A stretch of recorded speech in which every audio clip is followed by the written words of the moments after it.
Pneumonia. What we need or what we're going to study about pneumonia today, we're going to go through quickly microbiology, just quickly, what's needed for us. We're going to go through the specific organism which we're going to speak about today. So we're going to speak about your favorite is Pneumonia, Chlamydia, Trichomonas, Mycoplasma, and your Chlamydophilia pneumonia as well too. So we're gonna speak about them. We're gonna speak about the organism. We're gonna speak about treatment. What you do with the treatment, what is the best treatment, and so on. Please concentrate so you can remember what we're gonna do for today. You can revise it nicely, have it down in your notes. First thing I need you to remember here. Number one. So I'll start to give you information. Later on, I'm gonna come back to the same point to add for you extra information. So if we are speaking about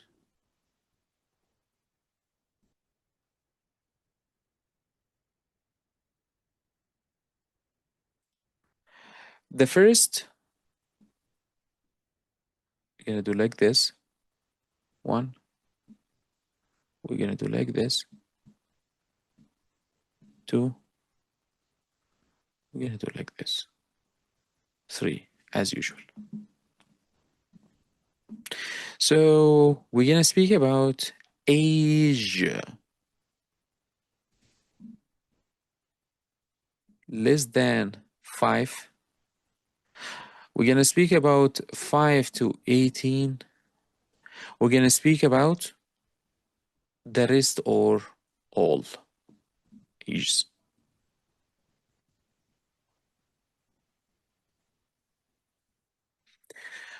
If it's less than 5, what do you think the most common cause?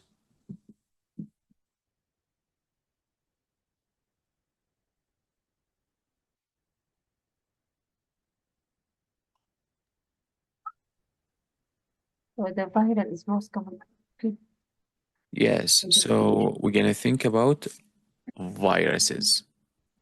When you say viruses, which viruses we are speaking about here?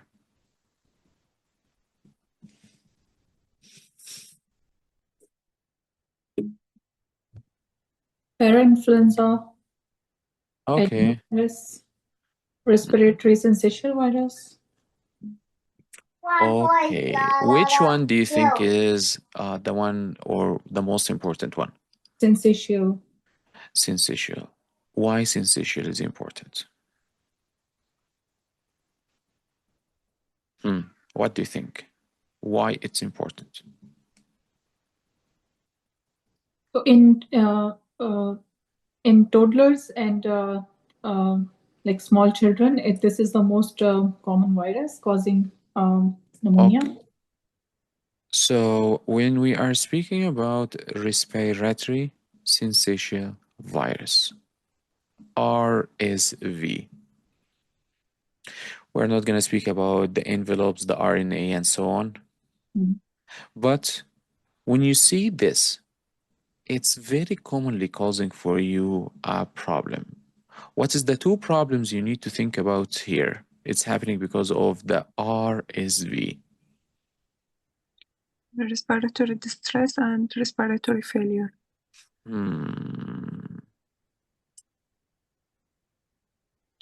I need you to remember bronchiolitis and pneumonia.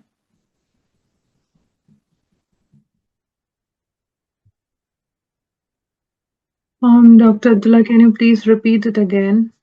Yes. Once we speak about bronchiolitis and pneumonia, I need you to remember the RSV. Why? Why it's important to remember about it?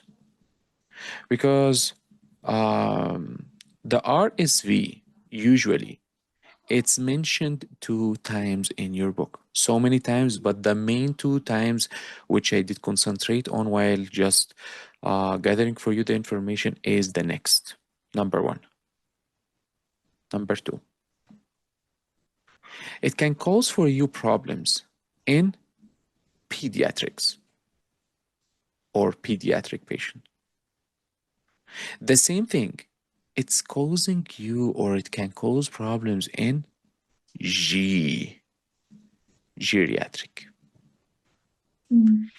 Pediatrics, you are speaking about very young. You are speaking about maybe less than 1 year or maybe few months.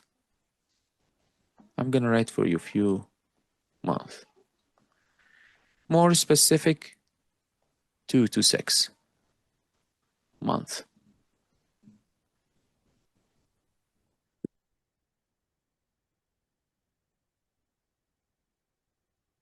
Geriatrics.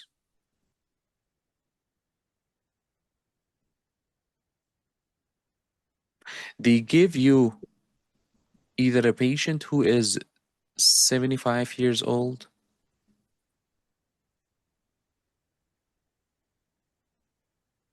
or maybe he is a long-term nursing home resident or whatever it is.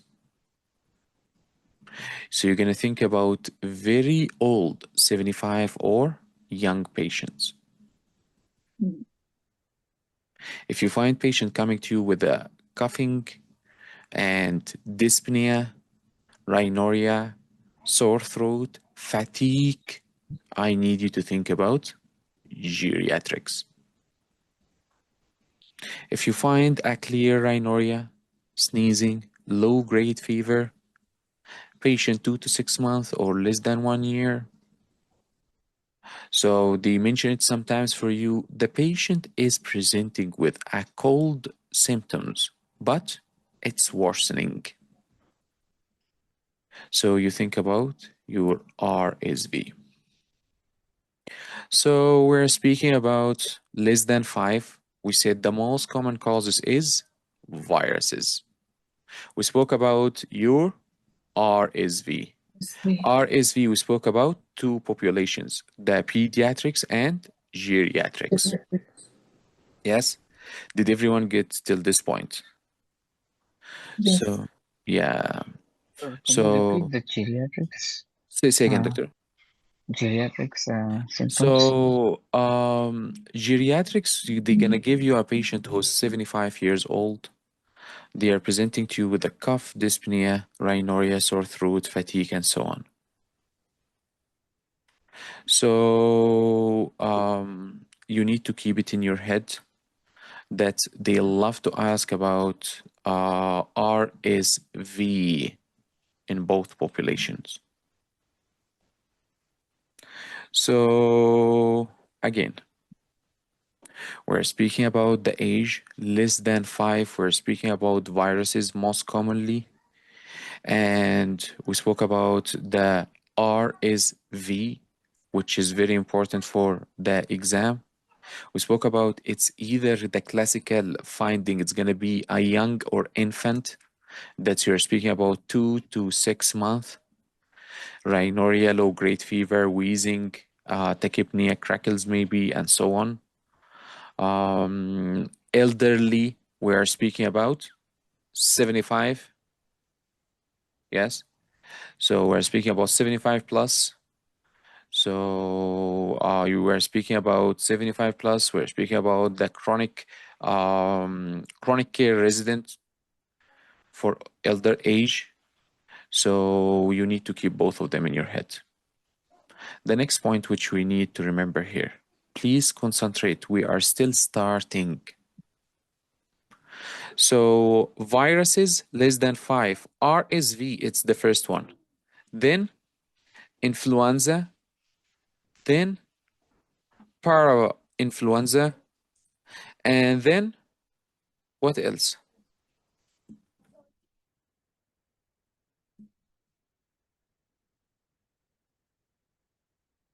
What else, guys? COVID. right now. Parvovirus. Mm-hmm. What And else? Adenovirus and parainfluenza virus. I need you to remember the HMPV. What is the HMPV? herpes simplex, human Mm, papilloma, no, it is HMP, human. It has human in it. Haemophilus influenza, Moraxilla catarrhalis, No, HMPV, yes, Haemophilus influenza, it's a and human metapneumovirus. That's the last one. Definitely, it's not very common, but just keep it in your list. So the list of the viruses, it's your RSV. We did speak about it, and we spoke mainly about two populations. Please concentrate. Someone gonna repeat all what I'm speaking about now. We spoke about, or we said that it's influenza. We spoke about the HMPV, yes, and we spoke about the parainfluenza. The next age category, which we are speaking about here, is very important.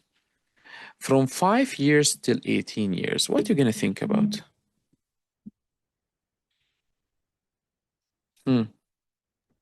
Atypical organisms. Streptococcus pneumonia. Mm-hmm.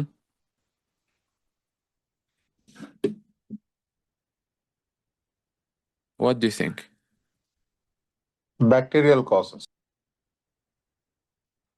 What is the most common? Asorius. Gonococca. Mhm. Streptococcus pneumonia bacteria. Here, I need you to think about two things.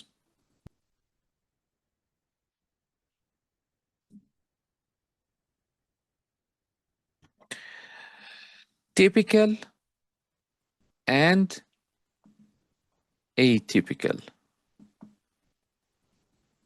If you are thinking about typical infection, what is the most common one or the most common infection? That's going to be strep pneumoniae. If we're speaking about atypical, you're going to think about your M or C pneumoniae.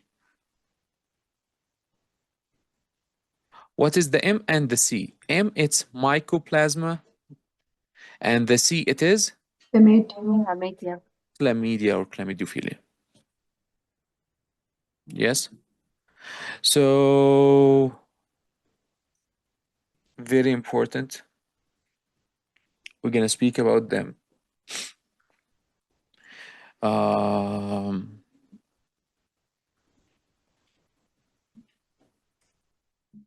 Yeah, we're going to speak about them later, and we're going to differentiate between them as well too. So less than 5, we spoke about viruses. 5 to 18, we spoke about Typical, atypical. typical and atypical. If it's typical, you think about the most common bacteria or typical bacteria. At all ages, it's going to be strep pneumoniae. The last one, what do you think? What are you going to think about? What are you going to think about all ages? What is the most common bacteria? Again, strep pneumonia. It's going to be strep pneumoniae.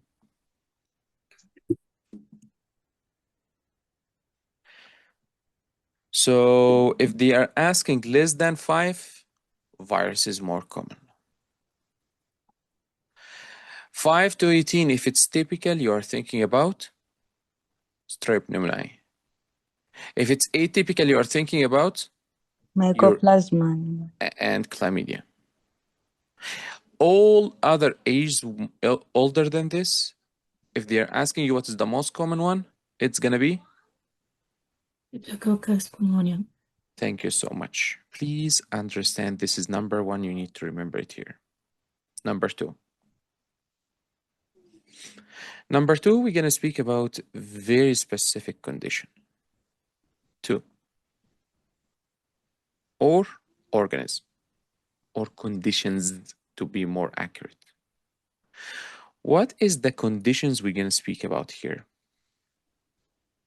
If you have a patient, when Pseudomonas is going to be your answer? Maybe chronic, immunocompromised. Mm-hmm. Hospitalized patient. CF. Mm-hmm.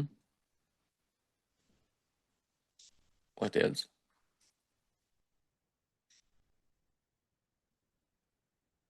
Drug users. Mm-hmm. Hospital acquired.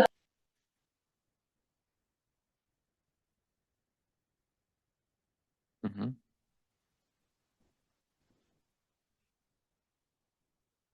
What else?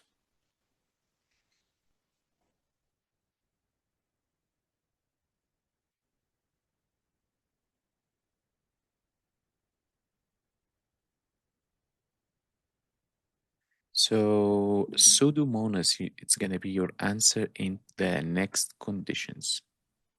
Number one, cystic fibrosis. Number two,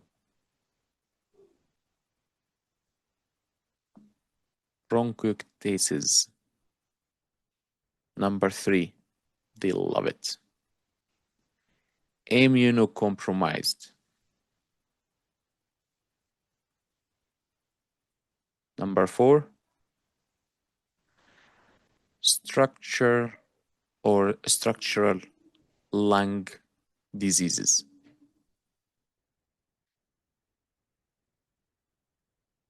How are you going to find out or confirm that it's Pseudomonas?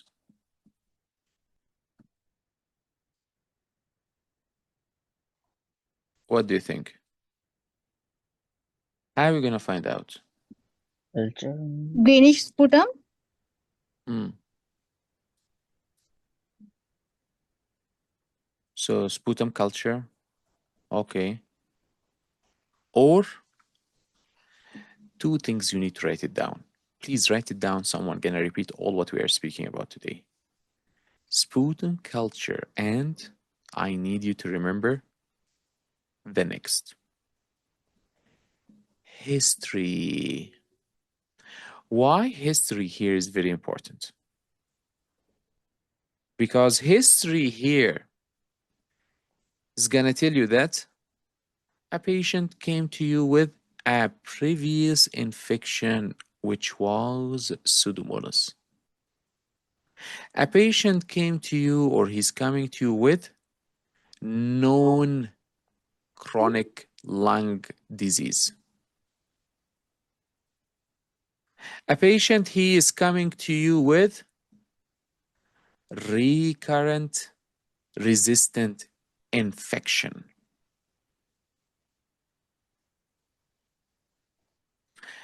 Last one, a patient is coming to you with a complex medical history. Much problems there. You can find CF, bronchiectasis, whatever it is. Dr. Abdullah, please can you repeat again the points about history? Yes, I'm going to recap it all now. 1 second. I'm going to give the last point here, then I'm going to repeat it all. So we're speaking about the etiologies for or of the community-acquired pneumonia. We spoke about the etiologies for different ages here, yes. We spoke about less than 5, 5 to 18, and all other. So point 2, we are speaking Pseudomonas. Pseudomonas, it's going to be your answer if you find CF, bronchiectasis, severe immunocompromise, or structural lung disease. How are you going to find out and confirm it's Pseudomonas?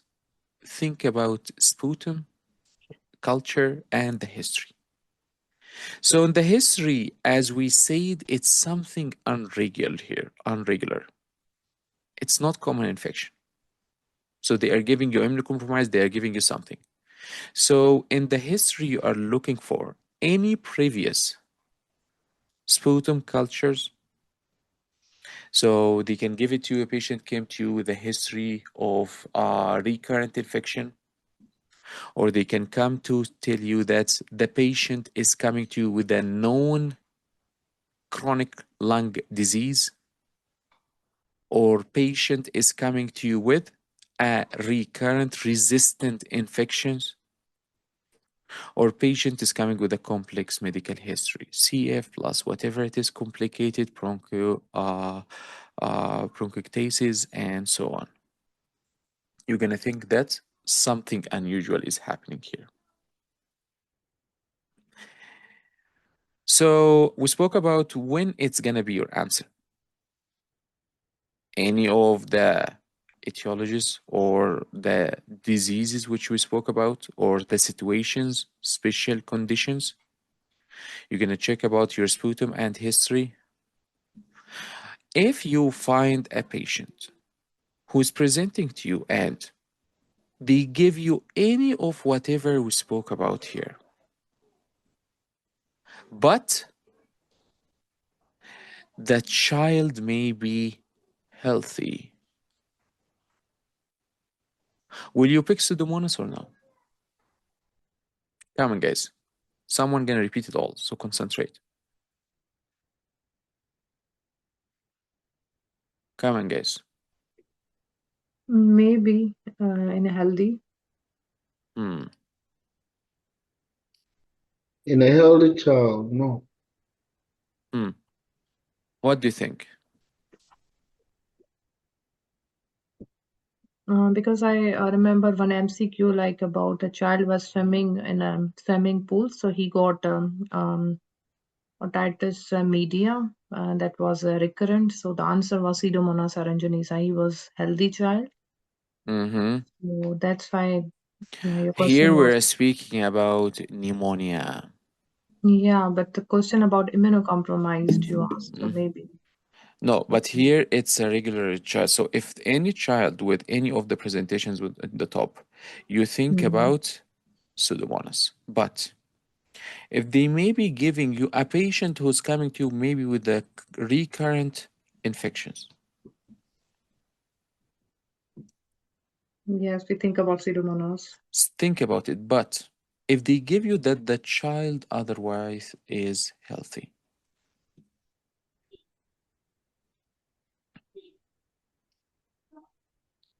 what do you think? Will you pick it or no? A 40 years old child, he is presenting to you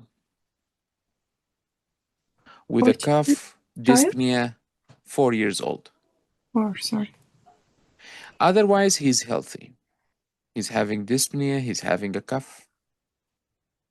So the child is presenting with a history of recurrent infections. Yes, it could be a Pseudomonas because the child might have cystic fibrosis. That's why he's getting recurrent infections. Hmm.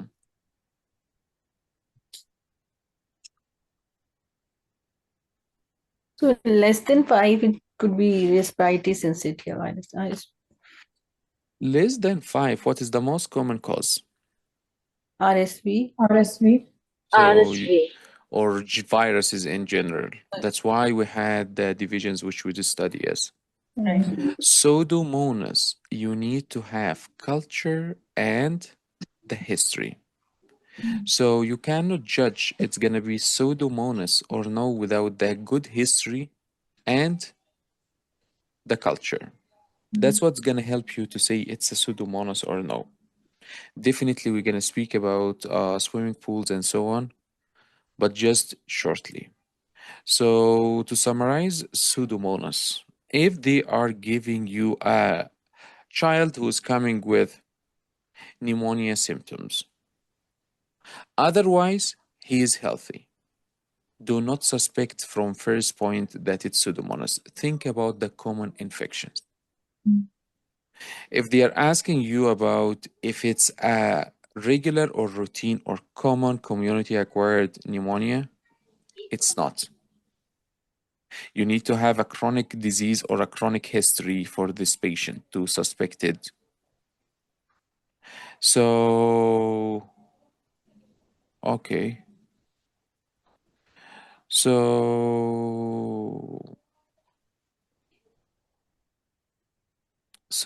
remember that Pseudomonas. Is it usual infection or it's unusual?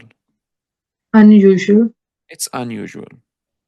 So if you're thinking about unusual cause of infection in kids or children, think more about the common ones. What is the common ones? Because someone gonna ask, that's what we studied here. Do not jump to Pseudomonas if you don't have culture and history. Please look for them nicely. Next. So if we're speaking about the next one, so we say that if we have a child less than 5, what is the most common cause? Virus. Virus. Very nice. And if we're speaking about the RSV, what age we spoke about? Less than 5. Young age or old age. 2 to 6 months. So we're gonna go for it. If they give you now a child who is coming to you with 2 to 3 months of age, so 2 to 3 months of age, what you can suspect here? I'm gonna give you 1 second, please. So we're speaking less than 5, we spoke about viruses. But if they give you a child who is 2 to 3 months, please write it down. This is number 3. This is number 3 for today. Someone gonna repeat it all. If they tell you that child 2 to 3 months, while you are examining this good dude, you found him afebrile. What you gonna suspect here, Dr. Sadia? The child is 2 to 3 months and Yeah, 2 to 3 months, sorry, and afebrile. Viral. I'm thinking M4 is RSV and other influenza, parainfluenza viruses. He is 2 to 3 months and afebrile, and he's presenting to you with only cough. Only cough. Is it atypical? We will think that could be it mycoplasma. But the child is 2 to 3 months. I'm confused. It's bronchiolitis. Bronchiolitis, Topical viral RSV. dyspnea and other. It says only cough.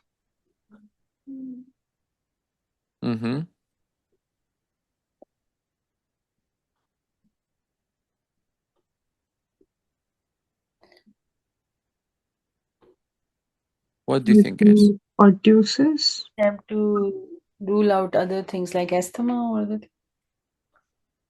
Aspiration. 2 to 3 months, Dr. Sadia. Upper respiratory tract infection, just. Yeah, if cough is a Yes, common thank you so feature. much. It's upper respiratory tract infection. I need to know which infection. Pertussis. If it's pertussis, if you think about pertussis, what they're gonna give you in the history? It's very common. They don't play much there. It's chronic Cough with vomiting. Cough, the patient cough, and then bleed or blood, yes? So, did we speak about blood here?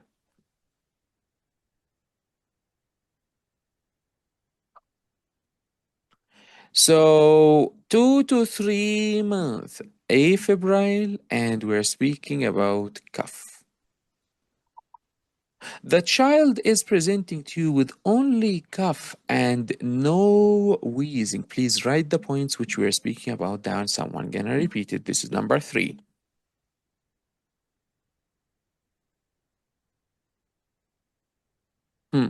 What do you think?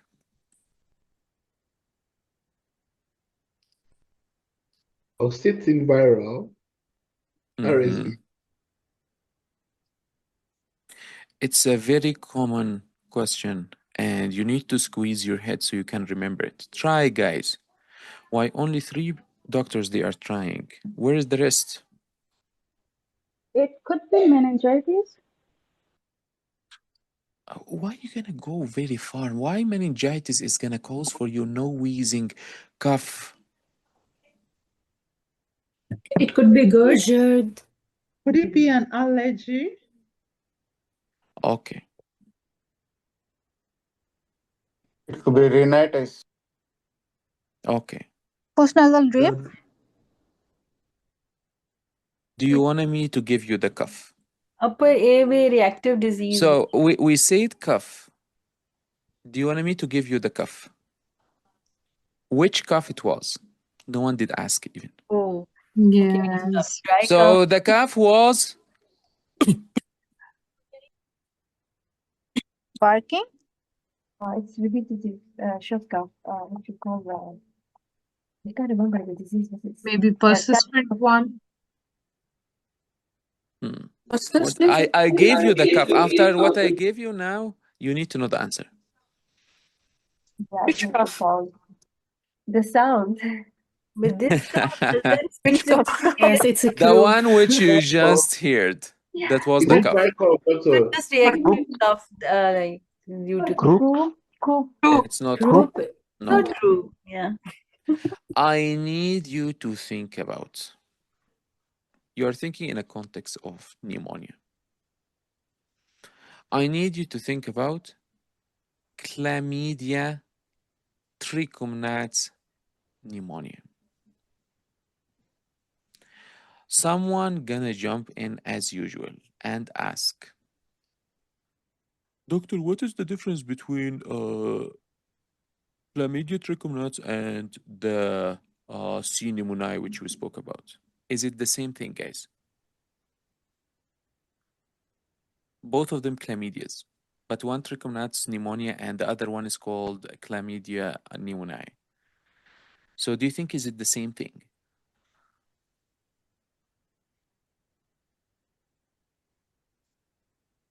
The same family. We don't know. So do you think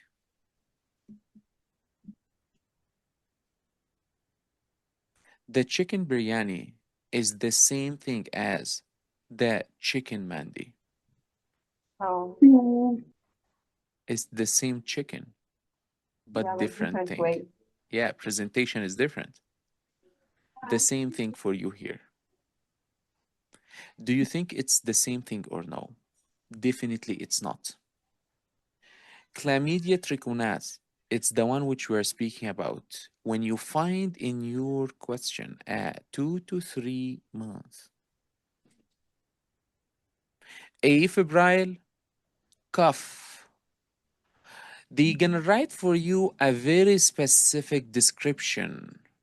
I did just make you hear it. They're gonna write for you the description of it. Staccato cough. What is the staccato cough?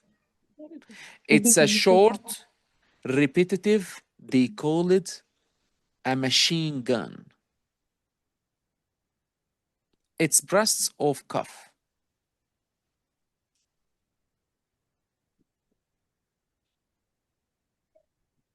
So once you find staccato cough, word staccato, I saw it in 2 places.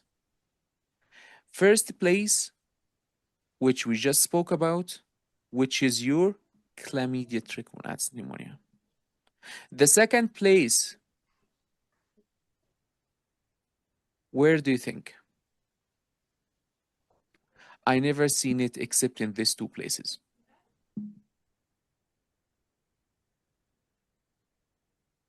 Where do we see the staccato cough, guys? Or staccato sound? No one? Mycoplasma pneumonia. No. No. Klebsiella. No. Chlamydia. The only two places. Try again, guys. Try again. Try again. Maybe Bordetella pertussis. Mm-hmm. Try again. GERD. No. Mono. RSV. Unfortunately, no.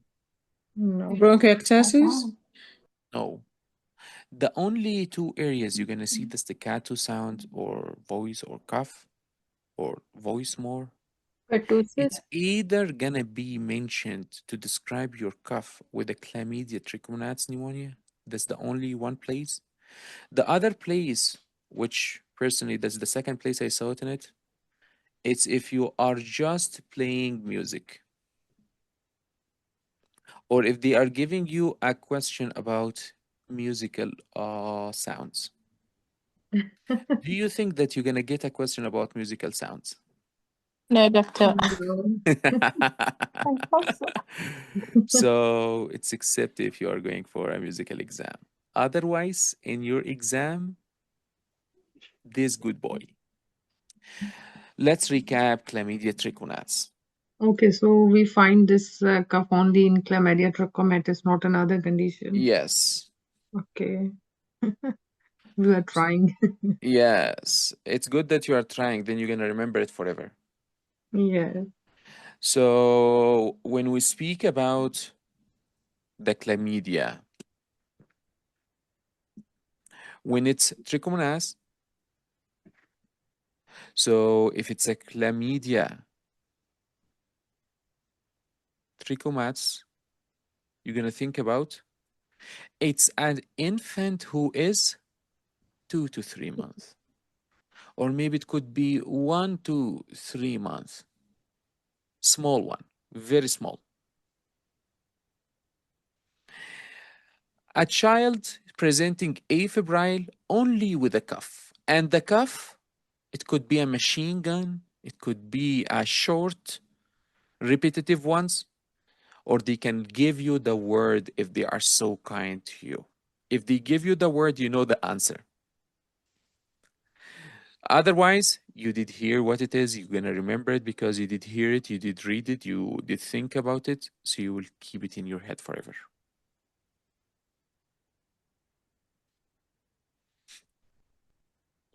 Yes? While we are here.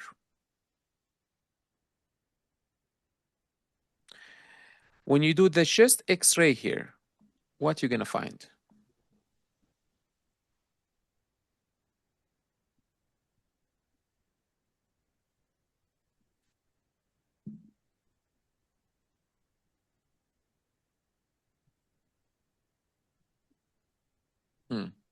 What you're gonna find?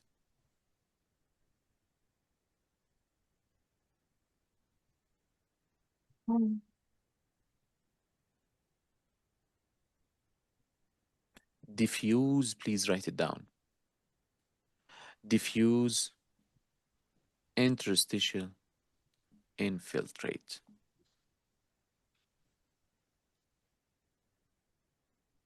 Diffuse interstitial infiltrate.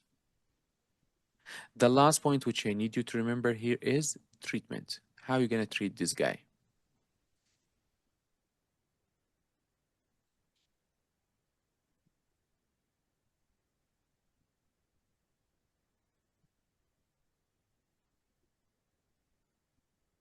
As this one.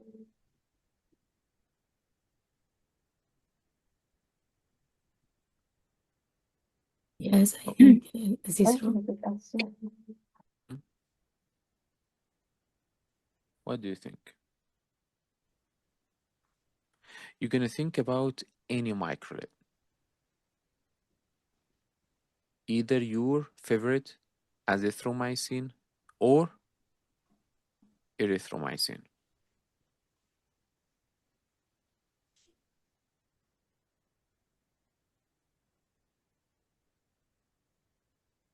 Next question. A patient, he is coming, oh, someone come volunteer. Before I pick someone randomly. Okay, Someone I'm not, gonna do it. okay, Dr. Mahbouba. I was gonna continue. Oh, sorry. No, I was gonna continue and just say other things which everyone remembered here. I think that you remember the number which I was gonna mention. So, okay. A patient is coming to you, it's infant. So he's coming to you or presenting to you with a short, repetitive machine gun cough. What is the organism which you're going to think about? He's afebrile. He is coming only with a cough, no wheezing. Chlamydia pneumonia. Thank you so much. Chlamydia? Dr. Mahbouba. Yes. Which one? It's in front of your eyes. Chlamydia CTP. trachomatis, sorry. Thank you so much. CTP, yeah. If you think about the chlamydia or chlamydophilia, I like to call it chlamydophilia, yes? Pneumonia. You think about what age category we spoke about? Younger, like less than 2 to 3 months. Dr. Mahbouba, concentrate. You have chlamydia trichomonas, and you have your chlamydia pneumoniae. Chlamydia trichomonas pneumonia. So you have 3 letters, you have 2 letters. Where you find this? Where you find this? Tell me. 3 letters is I think 2 to 3 months, right? Thank you so much. My appreciation, that's what is written to you here. Yes, next. 2 letters. Where did we study it today, Dr. Mahbouba? You either give me the right answer now, either you're going to repeat all the 3 points. Don't scare me. Yes, give me the correct answer. Where did we study this good guy? Where we start, like, we had another class today? No. Dr. Murphy. Second category, 5 Yes, to doctor. 18. Yes, sir. Where did we Right. study this? Yes, Dr. Sankit, where? Atypical, 5 to 18 years. Dr. Mahbouba. Okay. We study it here. C, 5 to 18. Yeah. I also wrote it, but I forgot. Yes. Okay. So age is going to be different for you, so you cannot confuse them in your exam. So the patient came to you with the symptoms. Now, what is the best next investigation you're going to do here? X-ray? There's something first. So it could be clinical because it's very specific. You don't need most of the time to go for any investigation.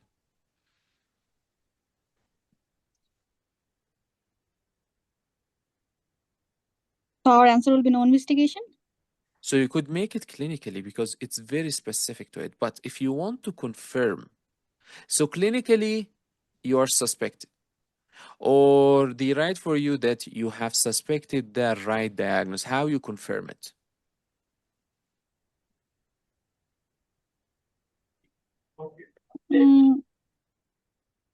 I think we will do the sputum. There is no sputum, So sorry. if the cough is clear, it's a machine gun, most of the time you will not pick an investigation you're going to treat. And you know that the treatment with microlid. If they ask you about something extra or confirmatory to do because the symptoms is not clear, you either can go ahead and do your nasopharyngeal specimen. That's you're gonna just do the culture or your X-ray. And if you do the X-ray, you're gonna find what, Dr. Mahbouba? Interstitial infiltrates. Thank you so much. And what is the treatment? Macrolide. Thank you so much. What is the true drugs in the microlide? erythromycin or Erythromycin, yeah, azithro or erythro. Very nice.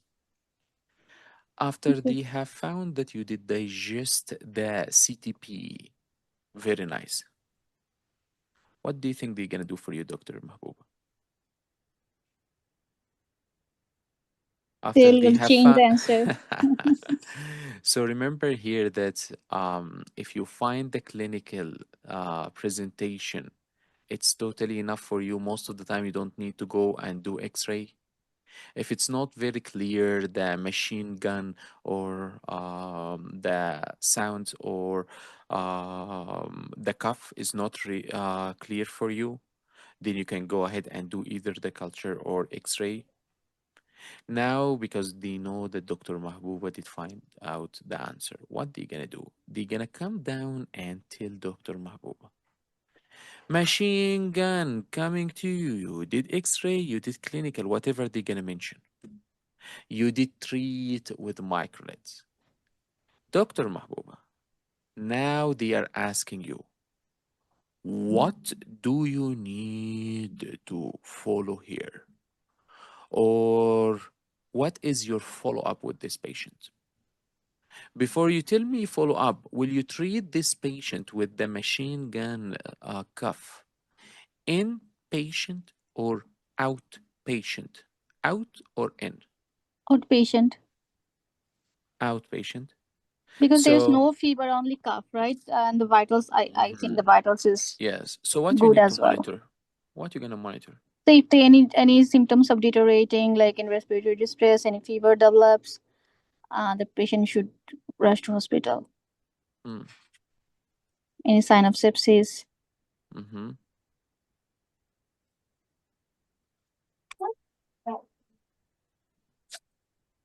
What do you think? What do you think? Mm-hmm.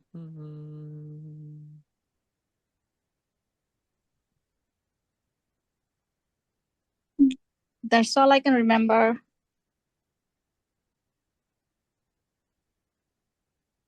Mm-hmm. Think more.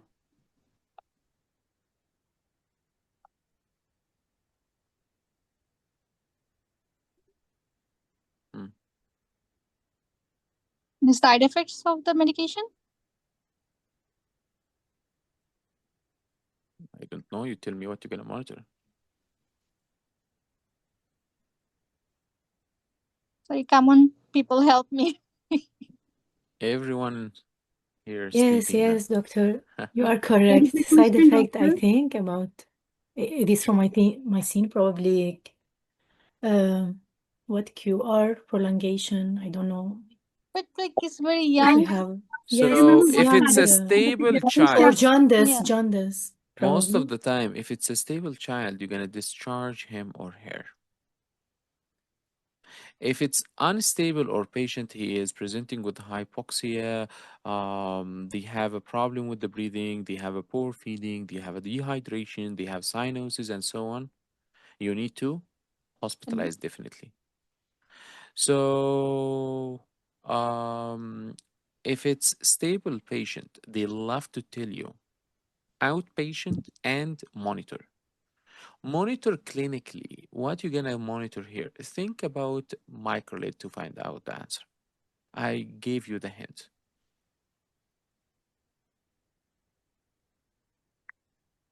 Jaundice.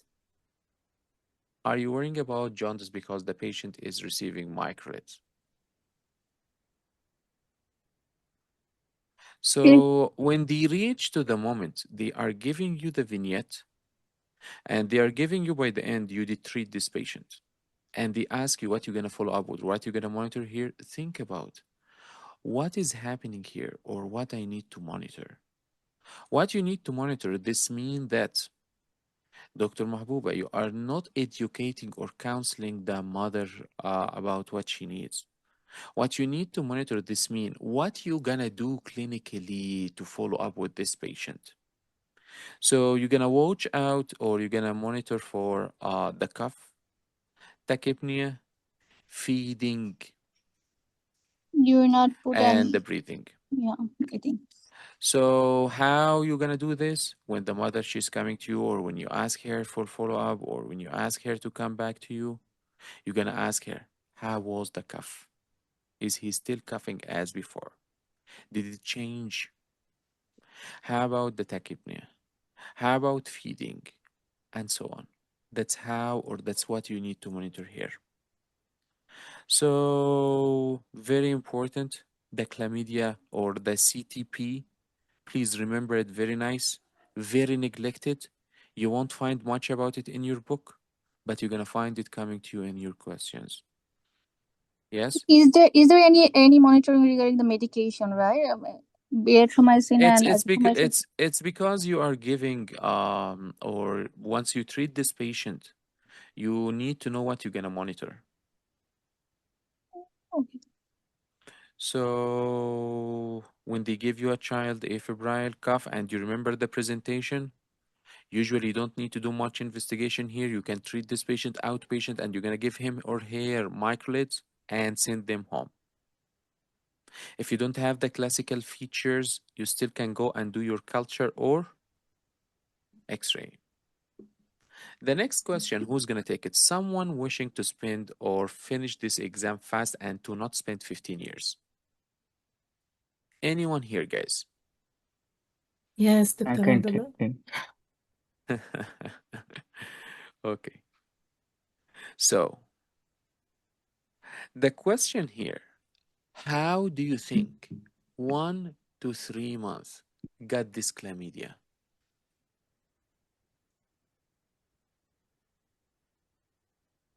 Through mother. I mean, Mhm. gestational infection, or maybe Because they during ask the about delivery. this. So either they're gonna ask you what is the organism, or they can ask you what is the best next step so you know that you treat after you find the staccato cough. Or they can ask you how you're gonna confirm if it's not a clear presentation, so you're gonna do the culture or the X-ray. Or they can come down and ask you about the management, treatment, you remember it. Or they can come down to ask you how this child got this infection. What do you think?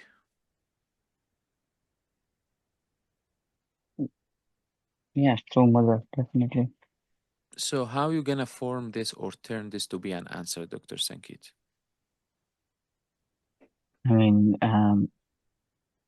chlamydia is still one of the, I guess, STI in the young population. So if mother is young mother, then What is having the route of during the, transmission? so it's through the fluid, bodily fluids, Mm, and like, yeah, for the chlamydia. what do you think? I think like delivery. Yeah. So it could be Active through vagina. Mm-hmm. yeah, and or maybe breastfeeding too. Could it be? I don't know. Breastfeeding. What do you think? Mm. If you consider milk as a fluid, but Mm. mm, maybe yeah, vaginal delivery. Mm-hmm. Yeah. It is a passage through infected vaginal just a canal Mm-hmm. at the birth time. Yes? So presentation, you remember it? X-ray, I gave it to you. You're supposed to write it down. So I gave you all the ideas which could be asked on this point. Next point. If they give you a healthy kid, what is the most common bacterial pneumonia if they don't specify for you anything? Or bacterial pneumonia, sorry. Streptococcus pneumoniae. It's a Streptococcus pneumoniae.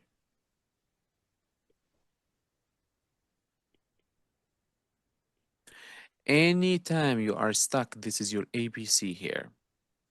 In a question with a pneumonia and they are asking you the most common organism, If it's not Pseudomonas, and we said how you're going to pick the answer for Pseudomonas. If it's not Chlamydia, as we spoke about, and we spoke about the age.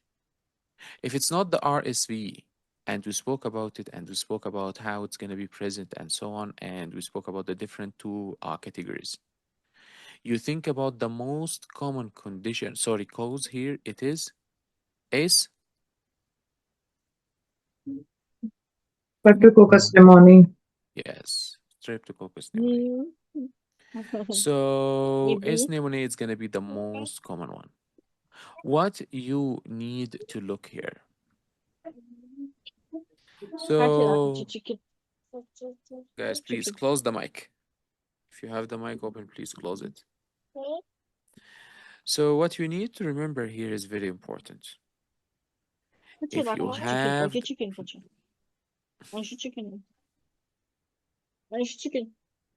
You want cake, not chicken. It's all infected by Abdullah. Everyone eating chicken. Please keep the mic closed, guys. Otherwise, I'm still fasting. Oh, fasting. Yes. Okay. Okay. So if they give you a child, otherwise he's healthy, and you're thinking about the most common, it's a strep. And the child here is going to look to you with what? Or he's going to present you with what? What do you think? This is number? Presentation in S pneumoniae. So this is 4, yes. We're speaking about if you don't find it's an infant, if you don't find it's a Pseudomonas, because that's the easy thing to remove, the most common thing for you to think about, it is Strep pneumonia. So if you're thinking about Strep pneumonia, what are you going to think about?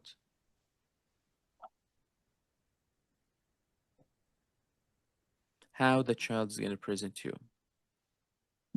Typical symptom of infection like fever, cough.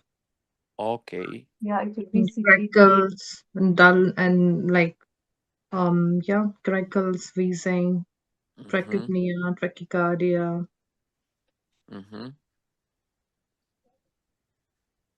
Like typical of sign and symptoms of infection in any young I child. need you to remember the next. This child is going to present, or kid, with acute fever. I would say it's acute high fever. You're going to think about it's coming to you or presenting to you with a worsening of a cough. The child or the kid is presenting to you with tachypnea, and you're going to find focal chest findings. Plus, the last one is just the killer. Killer not for the patient, but killer that you find the right answer. When they tell you there is a lobular consolidation. Yes, focal lobular consolidation. Very nice. So that's why here, when we're speaking about the Streptococcus pneumonia, we are thinking about child acute high fever, worsening of the cough, tachypnea, sputum production maybe, lobular pneumonia. Please write for me down lobular consolidation and lobular pneumonia.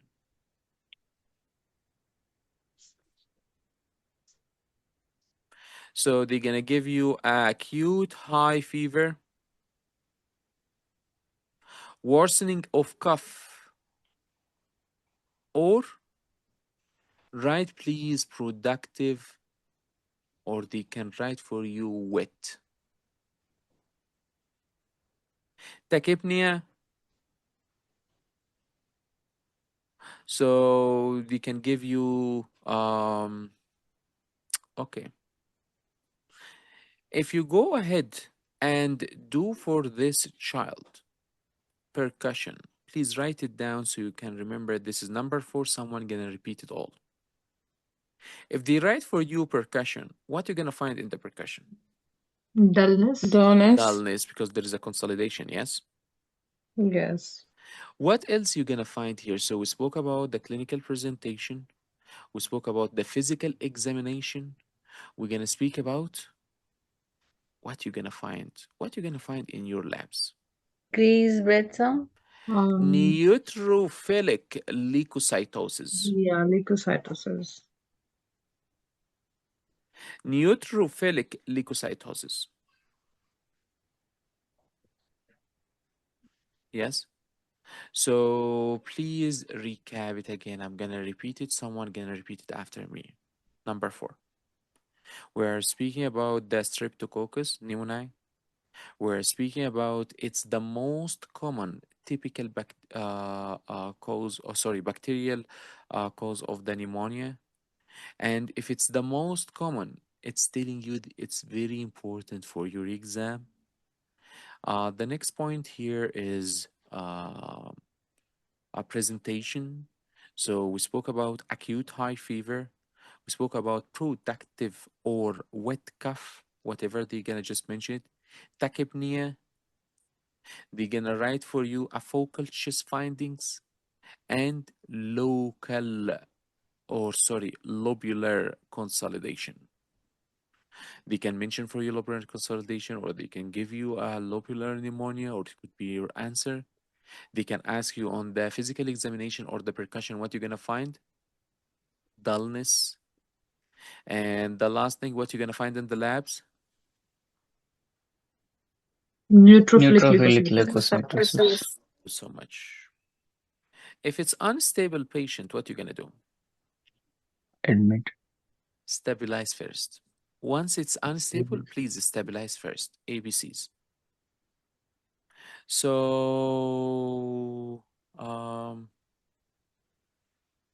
okay. ABCs before anything, before you admit, before you eat a chicken biryani, before you go to the washroom, before you do anything. ABCs. So, okay. So this is the general presentation. If we are getting, and where did we start to mention about Streptococcus pneumoniae? What age from the beginning, from the first chart we did have?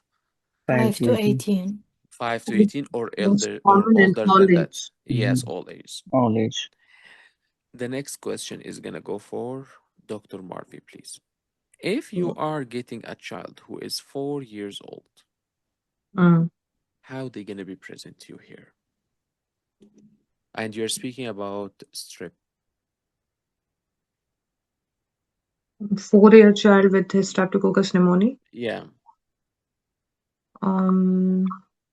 Yeah, so the child will present with high-grade fever and cough, which will be the productive. The child is gonna look very ill. Please write it down. Not regular. Very ill. So if they give you afebrile and only coughing and machine gun cough child, what you gonna think about? Chlamydia trachomatis. If they give you age category less than 5 maybe, and they are giving you the child he's presenting to you with a high fever, which is acutely presented to you, and he's coming to you with a tachypnea and lobular consolidation, or there is dullness, you're gonna think about Strep pneumonia. Yes. Yeah, so means sick child, less than Sick 5. child, yes. Sick child. It could be less than or it could be more. The problem why I'm speaking about less than 5 years here, because they have a high chances, so you can find it in the questions more, to develop or to go to or turn to be a severe presentation. If you find a severe presentation with the child, what are you going to think about? Streptococcus pneumoniae. Yes, but what is the complications? There is 2 complications here they love to ask about. Acute respiratory distress. Yeah, They love complication to can be ask about empyema, empyema pleural and effusion, and the maybe second one, pneumothorax, the bacterial. parapneumonic effusion Yes, parapneumonic. effusion or empyema. So Okay, empyema and parapneumonic effusion is the same thing. okay, so they can write for you either of them. Okay. No, Yes. I'm just informing. Is it the same thing, empyema or parapneumonic What effusion? do you think, guys? Is parapneumonic effusion and empyema, is it the same thing or no? I think It's so. not. One severe, It's not the not the same. same thing. It's not same. I don't know. What do you think, guys? Is it the same thing or no? It's not the same. Empyema It's more not the severe. same. Parapneumonic effusion, it's any pleural fluid which is developing with the pneumonia.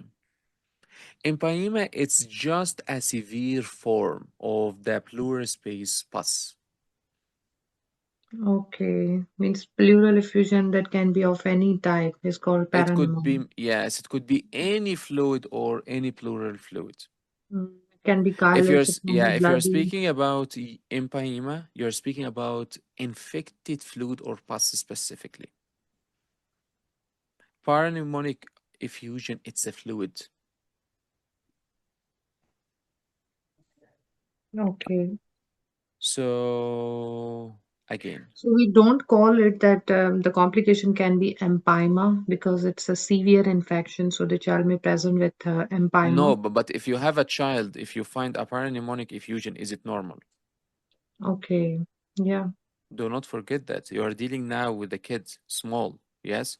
So a child. So do not think that it's even if it's coming for a patient or regular patient or adult, it could be maybe considered that okay, it's not a very severe case.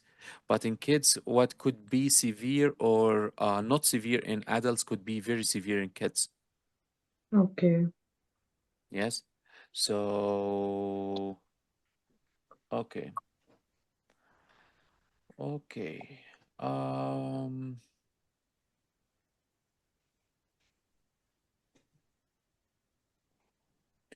Okay. So we spoke about small kids. We spoke about the general presentation for strep pneumoniae. We spoke about the CTP. We spoke about the different etiologies for the community-acquired pneumonia when we started, yes. Now let's go ahead and see the next. If you have a patient who is coming to you with this presentation, what is the best next step? Stabilize the patient and do. So before this, you need to find out. Very important. Will you hospitalize or will you treat this patient as out? Hospitalize. It depends. If there is no complications, you don't need to hospitalize everyone. Sorry, I thought like, with severe presentation you're asking. Yes, with the severe presentation here, you hospitalize. So hospitalize, if you hospitalize the patient, what is the first line treatment? I remember. Please write it down so you can remember, so you can repeat it to me. Yeah, it's three. It's atom, amoxicillin, and Ampicillin or doxycycline. Doctor, can you confirm? So this is the treatment in hospital for pneumonia, right? That's the hospital if it's severe. So if it's a severe complicated with empyema or parapneumonic effusion, you can treat them in the hospital. Okay.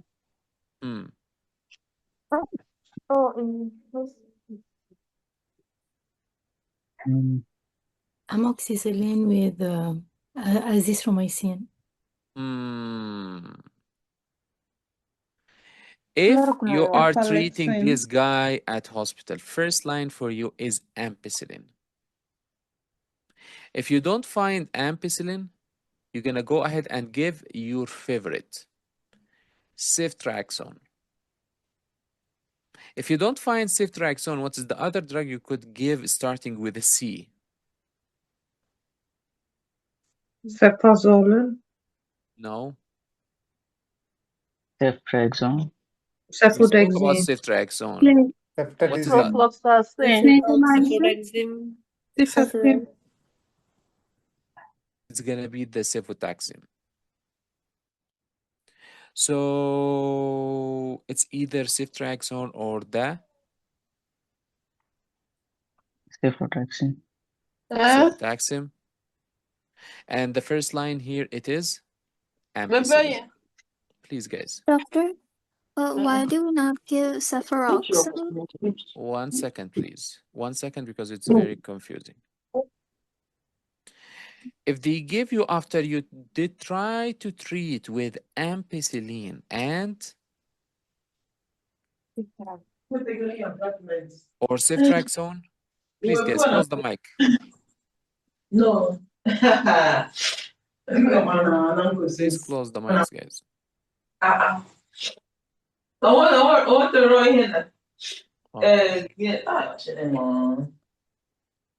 Unfortunately.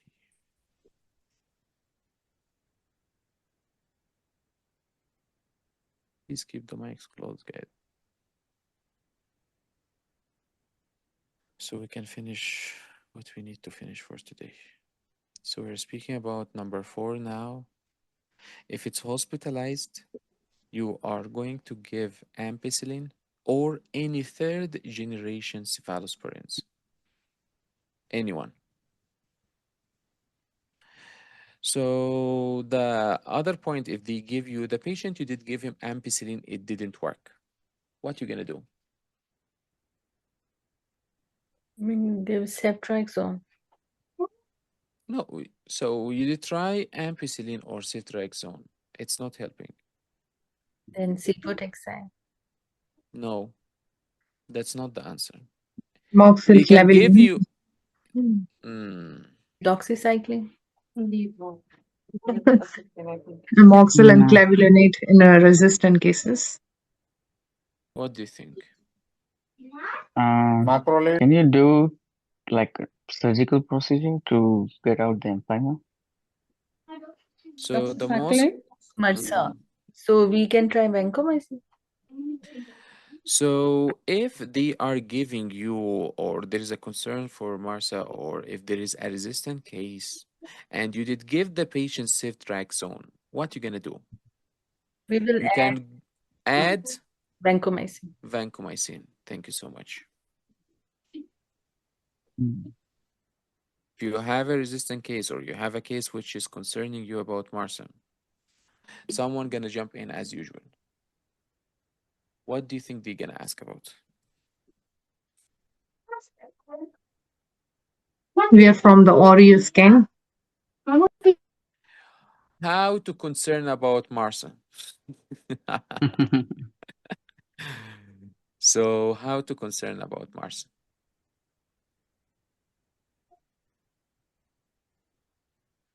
If it's a severe pneumonia, if it's ICU level illness, very severe, you're speaking about something very severe. If the child is rapidly worsening the symptoms, if you find necrotizing pneumonia, if you find complicated parapneumonic effusion, so it's not only empyema or parapneumonic, but it's complicated, more infection is happening. You are thinking about something very severe. That's the time or the moment you think about MRSA. Did you get it, everyone? Did you get it, everyone? Yes. So we're speaking about the any severe presentation to you, not the regular one. So you're saying it's a severe presentation when it's complicated, or you're going to suspect it's complicated with pneumonia, sorry, empyema and parapneumonic effusion.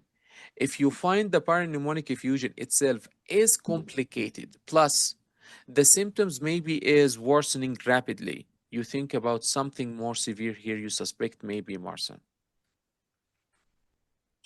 So treatment, we spoke about it.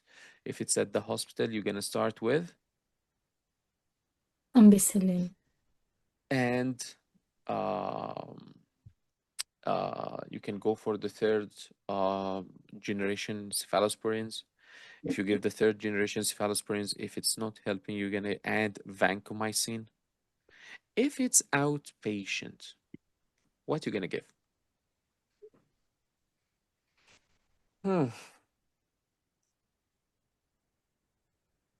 Amoxicillin.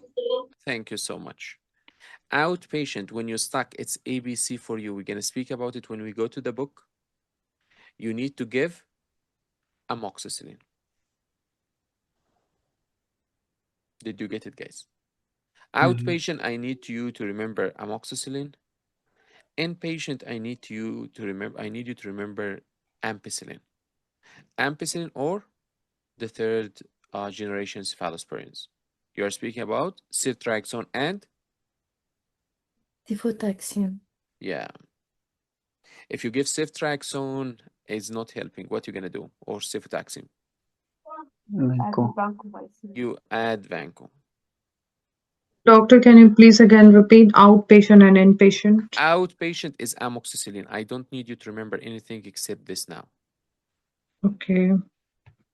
Hospitalization or inpatient, you're gonna give ampicillin.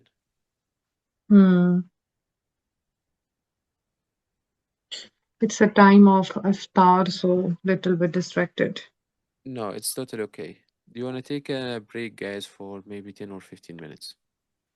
As you want. Okay, let's take a break, 15 minutes. Now it's 40 minutes. We're gonna come back 55 minutes. Yeah, it will be good. Yeah, please. Doctor, I'm so sorry, but I missed the first part of the lecture, the session.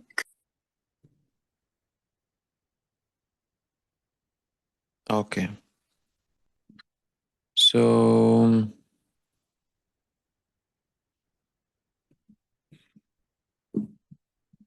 we were speaking about the strep pneumonia, yes. We said that we're gonna see if it's a very severe or no. If it's not a severe one, what is the best next step for the management? What is the treatment? First line? Amoxicillin outside. Yes, amoxicillin outpatient. If you need to hospitalize this guy, you can start with ampicillin. If you find it as sicker or the child he is not feeling good or he's not improving or whatever it is, you can try to consider your ceftriaxone. Yeah, yes. So I would say that if it's a patient who you did admit him and you give him ceftriaxone, how do you usually give the ceftriaxone at this point? Do we give it? Okay, I'm not gonna give you a hint. How we do it? IV. So they give you a sick child. You did admit him. You give him IV ceftriaxone, and he is not improving. What are you gonna do? Vancomycin. You add vanco. Vancomycin. Yes, you did already give him the ceftriaxone. So you add on it vancomycin. So I think that we did digest this point very nicely. This was, or it was number 4 here. Number 5, which we're gonna speak about it for today, it's gonna be the if we're speaking about age from 5 to 18, what is the most common organisms we spoke about? Strep pneumonia. Typical, atypical. We spoke about typical and atypical. Typical one, it was? Is pneumonia. Yeah, so anyone more than 5 and any age you are speaking of your, or if you are speaking about the typical cause, it's gonna be strep pneumoniae. If you are speaking about atypical 5 to 18, what is the two organisms we spoke about? Mycoplasma pneumonia. It's either the M or the C. Yeah. Yes. So this is number 5 for today. Number 5, please concentrate. Someone can repeat all what we're speaking about right now. So we are speaking about the Mycoplasma pneumoniae or the Chlamydia pneumoniae. They are clinically very similar. And any patient is presenting with these two infections, you're gonna call it which pneumonia? Atypical. Atypical. Yeah, but they have another name. Hospital acquired. What do you think?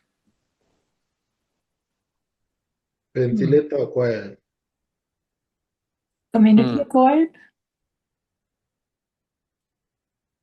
What is the walking pneumonia? Oh, yeah. Is it community acquired? Community acquired pneumonia. Mycoplasma pneumonia, where they don't have a severe presentation and the chest x-ray only has diffuse infiltrates. What is the walking pneumonia? It's usually mild atypical pneumonia. Once I say for you atypical, what are you going to think about? Mycoplasma and Chlamydia pneumoniae. Both of them. Why we call it walking? Because it means that the patient, he is well enough that he is still walking around. That's why we are calling it, or we call them the walking pneumonia organism. So we're speaking about the, if you're thinking about community-acquired pneumonia, you're speaking about age from 5 to 18. You're thinking about the atypical organisms, which is your Mycoplasma pneumoniae and your Chlamydophilia or Chlamydia pneumoniae. Very important, it's you think that it's mild, yes, and age, we spoke about it. So the next point you need to remember it here. How this child is gonna present you. It's gonna be a gradual onset. Gradually, you're gonna find dry cough. Where we find the purulent wet cough? Streptococcus pneumonia. Strep pneumonia. Where we find your favorite machine gun? CMT. Chlamydia trachomatis. Thank you so CCP. much. My appreciation to your gray matter role. So it's mild presentation here, but they love to mention for you the next. A child, he is coming to you with, we said it's a gradual onset. We spoke about the age. We spoke it's a dry cough. We're speaking about mild fever, malaise. We're gonna speak about something very important. What you gonna hear in this patient? So we spoke about the dullness which we did here in your lobular consolidation. Now they're gonna give you something very important. It is basilar crackles. Once it, basilar crackles, it's the one which you're gonna just find it here. Okay. X-ray, we spoke about the X-ray with your strep pneumonia, pneumonia, sorry. So now we're gonna speak about what you're gonna find here on the X-ray with your atypical one. Diffuse infiltration? It's the same thing here. It's gonna be diffuse, patchy findings. Basilar crackles, because someone gonna ask, doctor, is it unilateral or bilateral? Please, it could be any of them. It could be unilateral, it could be bilateral, depends on the presentation. Dr. Abdullah, it would be crackers or what? Basilar. Basilar? Yes. Yeah, thank you. Basilar crackles. Can you go ahead and you don't find basilar crackles? It might be. But you can find crackles. Crackles in a typical one only, isn't it? It's hard to say it's an atypical one because usually once you see crackles, you suspect it's pneumonia. Yes? So when we find crackles, guy.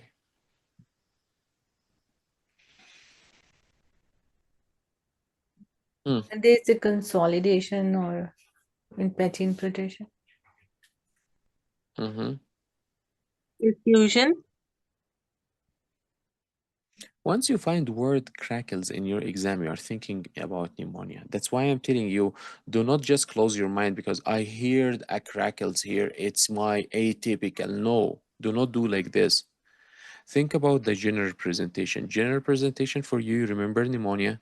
You're going to look for the age category as we did divided in the beginning. Yes? So less than 5, 5 to 18, and all other ages which we spoke about. You're going to think about, is this uncommon presentation or no? Is this patient is presenting to me in the first few months of his life? Is he just having or he's presenting to me with no other symptoms except the cough, which is very specific for you? Or it's a patient who's coming to you with a high fever and tachypnea and so on, and the other symptoms we spoke about, and you found dullness. So it's not only because there were a conception about once I find crackles, it's always pneumonia. They can give you the patient is presenting with a dullness. Can this presentation still be a pneumonia for you? Yes. Yeah, we spoke about it today. So crackles, suspect or keep in your head, it's pneumonia. It could be atypical, it could be interstitial disease, but pneumonia is the main thing, you keep it in your head. So, okay. If you are thinking about crackles more, and you have an option to pick one of the atypical or typical, which one you're gonna pick, Dr. Khadija? Atypical. According to Atypical. the Atypical. Oh, okay. Atypical. That's if they are making you choose between them. If you find crackles, suspect pneumonia, look for the age, look for the presentation, look for the history, and we spoke about so many points today.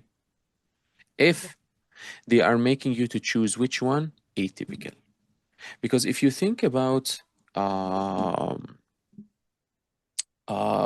typical bacterial pneumonia, yes, you could have crackles, but you can find more the consolidation more obvious for you. So consolidation is going to be more or obvious for you more than the crackles in the typical. Atypical one, because it's mild. So you are not thinking maybe about more complication as a consolidation. You are thinking about crackles. Yeah, thank you. About the general picture. Yes. Thank you so much, everyone. So, okay. What is the best next step here with the atypical ones? What do you think? How are you gonna treat? Outpatient or inpatient? Outpatient. Usually it's gonna be outpatient. I know someone gonna jump in, doctor, we need to count the score. Please take it easy. We didn't get to it yet, but generally you can treat it outpatient. Think about it logically. We are saying it's a mild one. Why you can hospitalize him? Yes, so think about the information. Try to connect the dots when we are speaking. He said about it is walking pneumonia, so he will walk to home. Yes, yes. The next very interesting question. Who's going to take it for today? Come on, guys, we have much to finish for today. If you you know what? If you digest all the points which we were speaking about in pneumonia, and after the session you revise all these points, I don't need from you anything else. Why? Because pneumonia is one of the most very, very, very, very important and high yield topics in your book. 1,000 times very. Very much. They love it. So you're going to find pneumonia mentioned in your valvular diseases. You're going to find it mentioned in your hematology. You're going to find it mentioned in all the chapters. Emergency, it's there. Pediatrics, it's there. So please concentrate here. Next question. Who's going to take it? Okay, doctor. So we treat this as an outpatient, means we 1 will second, give Dr. anesthesia. Murphy. 1 second. Which deal you wish to take? You have a question. Yeah, it was a simple question. Yes, Not my question is simple too. okay. Yeah, So deal 1 or 2? Yeah, deal 1. Okay. Let me try. Okay. Please. Take it easy. Go through it, please. Now, try to use the SR method. SR method. Yes. So you're Yeah, starting from down. SR method was about short acting, that was about basal insulin, and No. SR method, that's how you read the question. So SR method, you start to read from down here. Read the question which they wrote for you here. Doctor, your screen, it's not showing. We cannot see your screen, Yeah, doctor. that was I Okay. was thinking about SR from diabetes. It was since beginning. Let me see what's Joined the happening. session. It was Yes. not.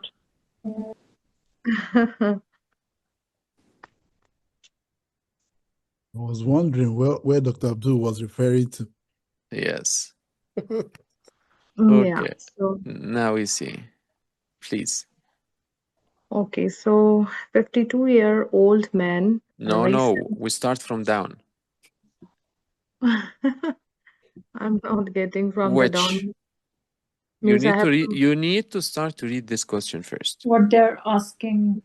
Yes, to find out what you are looking for. If you don't read this one and scan through the options, as we said with the SR method, if someone did miss it, we're going to repeat it again because I feel people, they forget about it or they missed it. So if you don't do this, you don't know what you are looking for in your question. That's what's going to lead you to waste your time, to go back and forth to the same question. So you read it once, you come back to read it again. Oh, I don't remember it. I come back to read it again. Oh, I forget. Was it 1 or 2? Oh, I forgot. So let me read it for you, and that's how you need to approach your question. SR method again. Please Okay, so concentrate. You read this question first. Read it. So which of the following is the most appropriate next diagnostic tests? So you are looking for diagnostic tests. Usually, you're going to find them writing for you A, B, C, D. Yes? You come down, you scan through these with your eyes. Only moving your eyes, you are looking, oh, CT, X-ray, whatever, just moving quickly your eyes. 1 second, it's taking you to go here. Next, you come to the start or here to start the question again, the beginning. Starting from the point which everyone is neglecting it. They think it's not important. But I'm telling you, it's very important for your questions, the age category. Not only for pneumonia, for anything else. If you have interception, which is happening with a child, you're going to think maybe it's okay, whatever it is. If you find the interception is happening in elderly or adult, you're going to think it's a complication. So age is very important. So age, please concentrate. That's how you need to go through your question. You did read here, you did scan here. Now you are coming from the beginning. You're going to do both of them. Scan reading. How are you going to do your scan reading? You are reading with, you are scanning with your eyes and you read with your brain or inside your head. How you do this?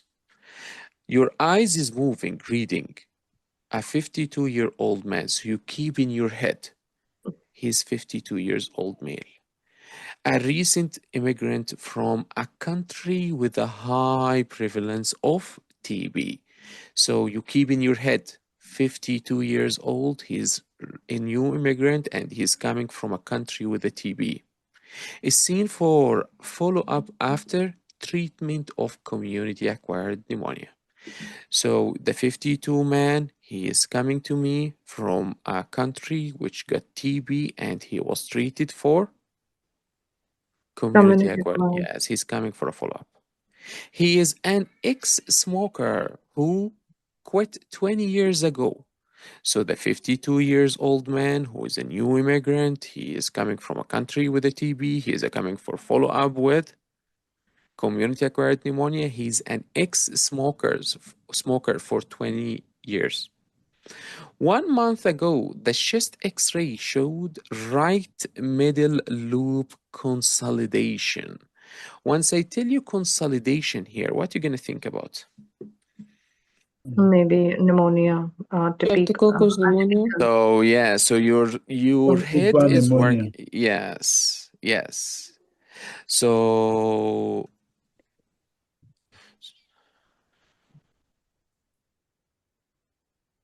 you think about something or pneumonia, and since you did start or you studied with us pneumonia today during the session, it's easy for you to understand which one you are speaking about or what is your suspicion here. He was treated with a 10-day course of oral azithromycin. So the 52-year-old man who is a new immigrant from a country with a high TB, he's coming for a follow-up after he was treated, yes? He's an ex-smoker 20 years ago. And the chest X-ray showed a right middle lobe. So you are speaking about this part here, pneumonia. He was treated with a 10 days course of oral azithromycin, followed by 10 days oral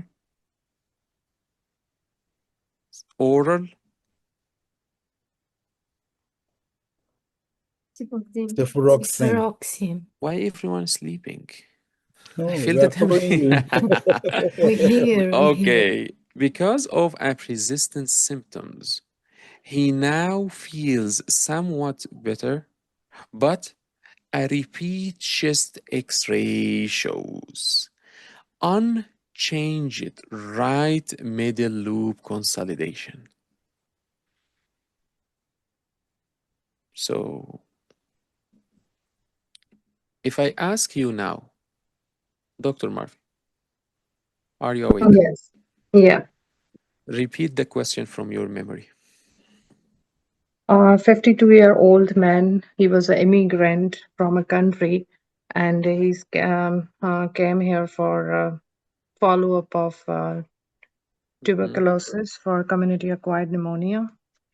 And on an examination, he was having a consolidation in his right upper lobe.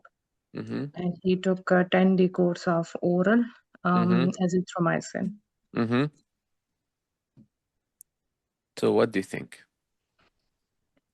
So he was treated from Mycoplasma pneumoniae, acquired pneumonia. Very nice. And what was the question which they are asking you? What they asked? I didn't read the whole stem. No, you did Diagnosis. read. That's the first thing you did read in the question. When I told Yeah, you start from here. What they yeah, were that was asking about? Squeeze your head, you find it. diagnosis maybe. They were asking you about, that's why you need to keep here Yeah, and you be conscious while you're reading, yes? What is the most appropriate next diagnostic test? yes, diagnostic test. So, how to be conscious while you're reading? That's how you need to train your brain by using this method all the time. This is the part which we took till now. Everyone took it. But I'm gonna give you a few other parts to add on it once you practice this more. So you start to read here and you think about what you are reading. So, which of the following is the most appropriate diagnostic test? So you are thinking, I need to find the diagnosis. Tell yourself, I need to find the diagnosis. Then you go down to scan.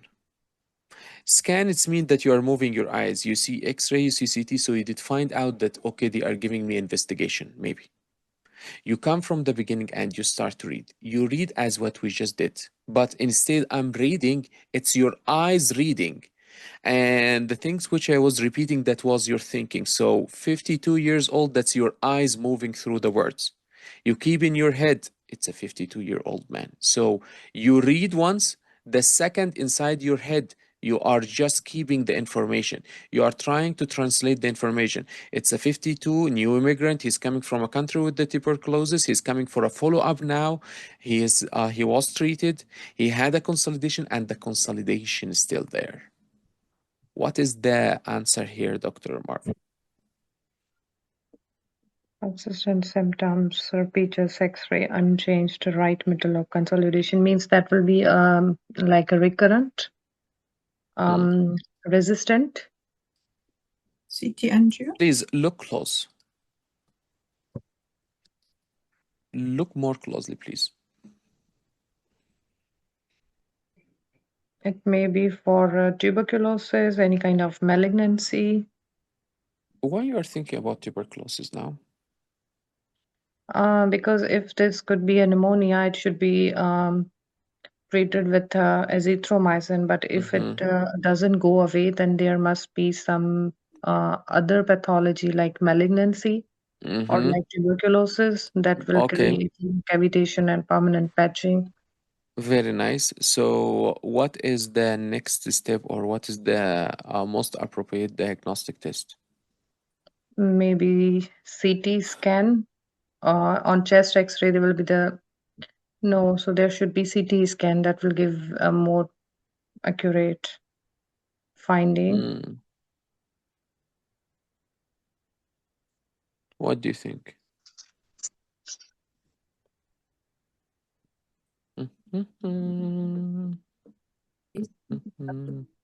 They already did for you the CT, sorry, the X-ray. Yes? Yeah. Why you want to go and do CT more? What is your diagnosis, your diagnostic? You are seeing tuberculosis. Why are you going to go ahead and do more CT? If there's something, you ask yourself, is CT the best option for me after X-ray here for tuberculosis? Or there is something more better I could do it here? Can we do culture? But Yeah, patient. culture. Yes. Culture, So very sputum important. culture. Yes. So you could do the sputum smear and culture for the acid fast. Sputum AFB times 2. AFB, yes, acid fast bacillus. Bacillus. Yes. So the other options was here HRCT or the sputum smear and culture for AFB, pulmonary function test, or repeat the course of the antibiotic again, or echo. Yes. So the way which you were thinking about the question, it was correct. TB, but the investigation, you need to change it or choose the correct one. So, yeah, thank you so much. So we spoke about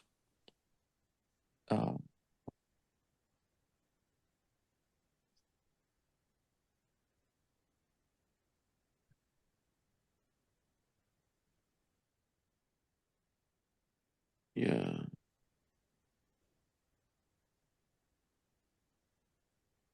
Okay.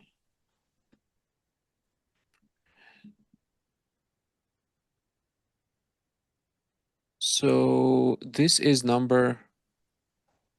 So this was number 5. So we're gonna go for number 6. Please concentrate because someone gonna repeat all the numbers now. Number 6. We said if you have a patient who is less than 5 years, what you gonna do, guys? What you gonna suspect? Streptococcus. Oh, Sorry, oh, Virus, oh, viruses, oh, viruses. Dr. RSV. Marvi, No, no WU, viruses. Yes. WU, Yeah. viruses. Yes. Less than 5, you're gonna Virus. suspect viruses. Now, someone gonna just jump in as usual.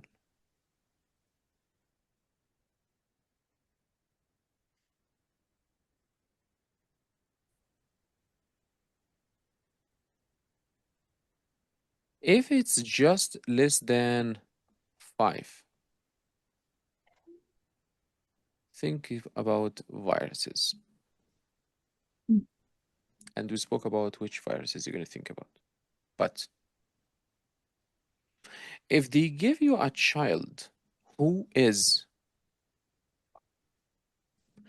less than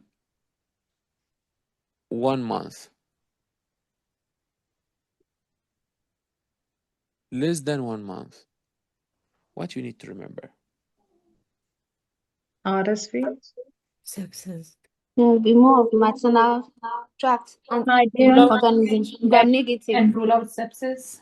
bacteria. Yeah, neonatal sepsis will be the, yeah.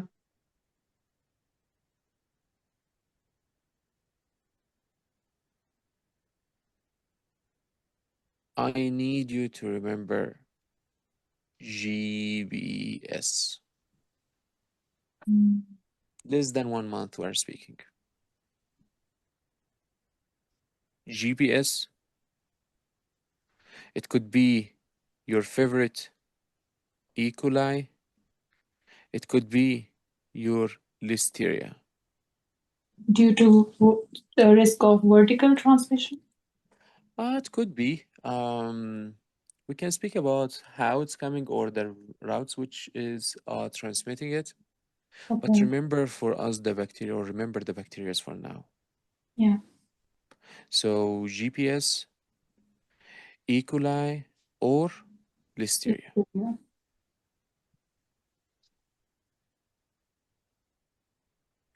If you are thinking about patient who's coming to you and none of what we spoke about, they are giving you atypical presentation, what can be the cause?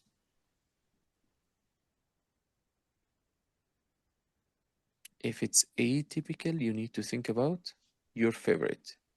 C. Chlamydia. Oh, Artificial, no. less than We're 1 month. speaking less than 1 month. Yeah. CMV or the other virus which is your favorite, which is? Pneumonia.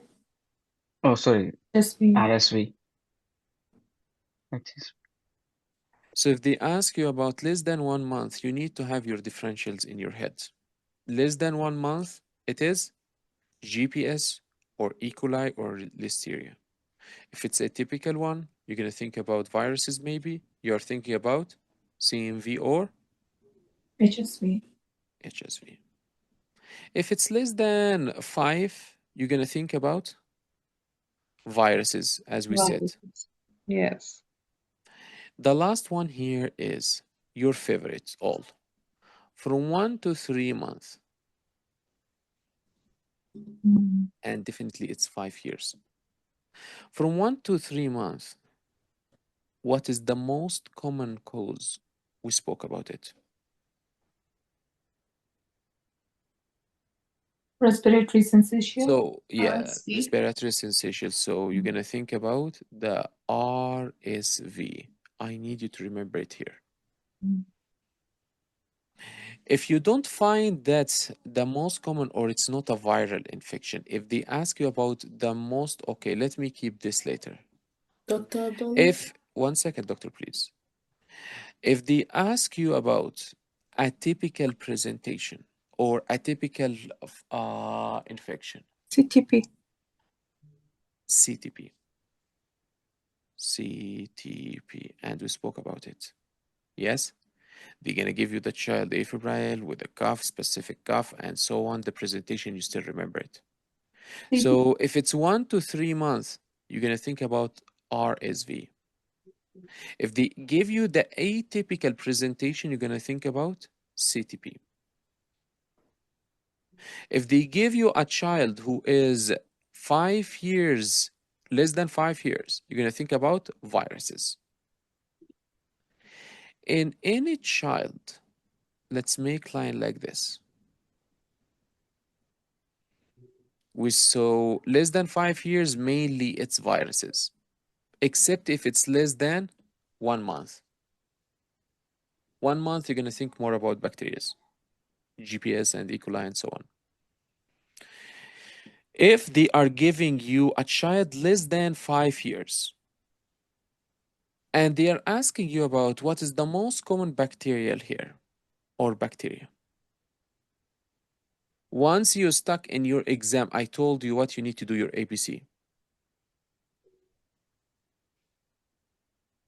H. You are stuck in your Pneumonia. exam. They are thank you so much. Strep pneumonia.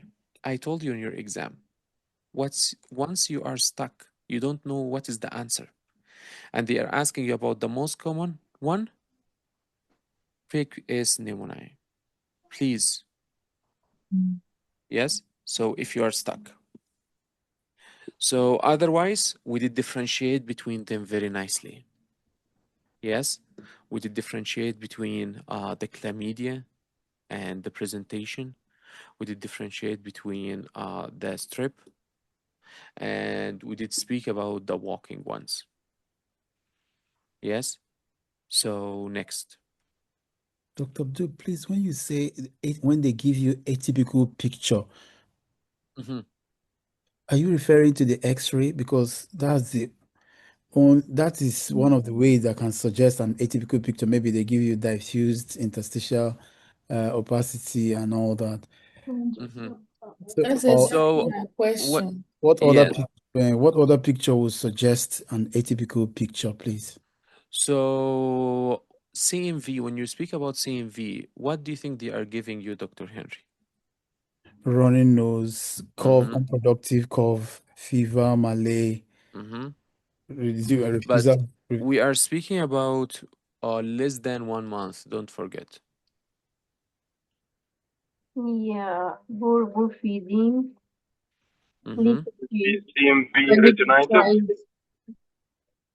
Failure to thrive, poor feeding.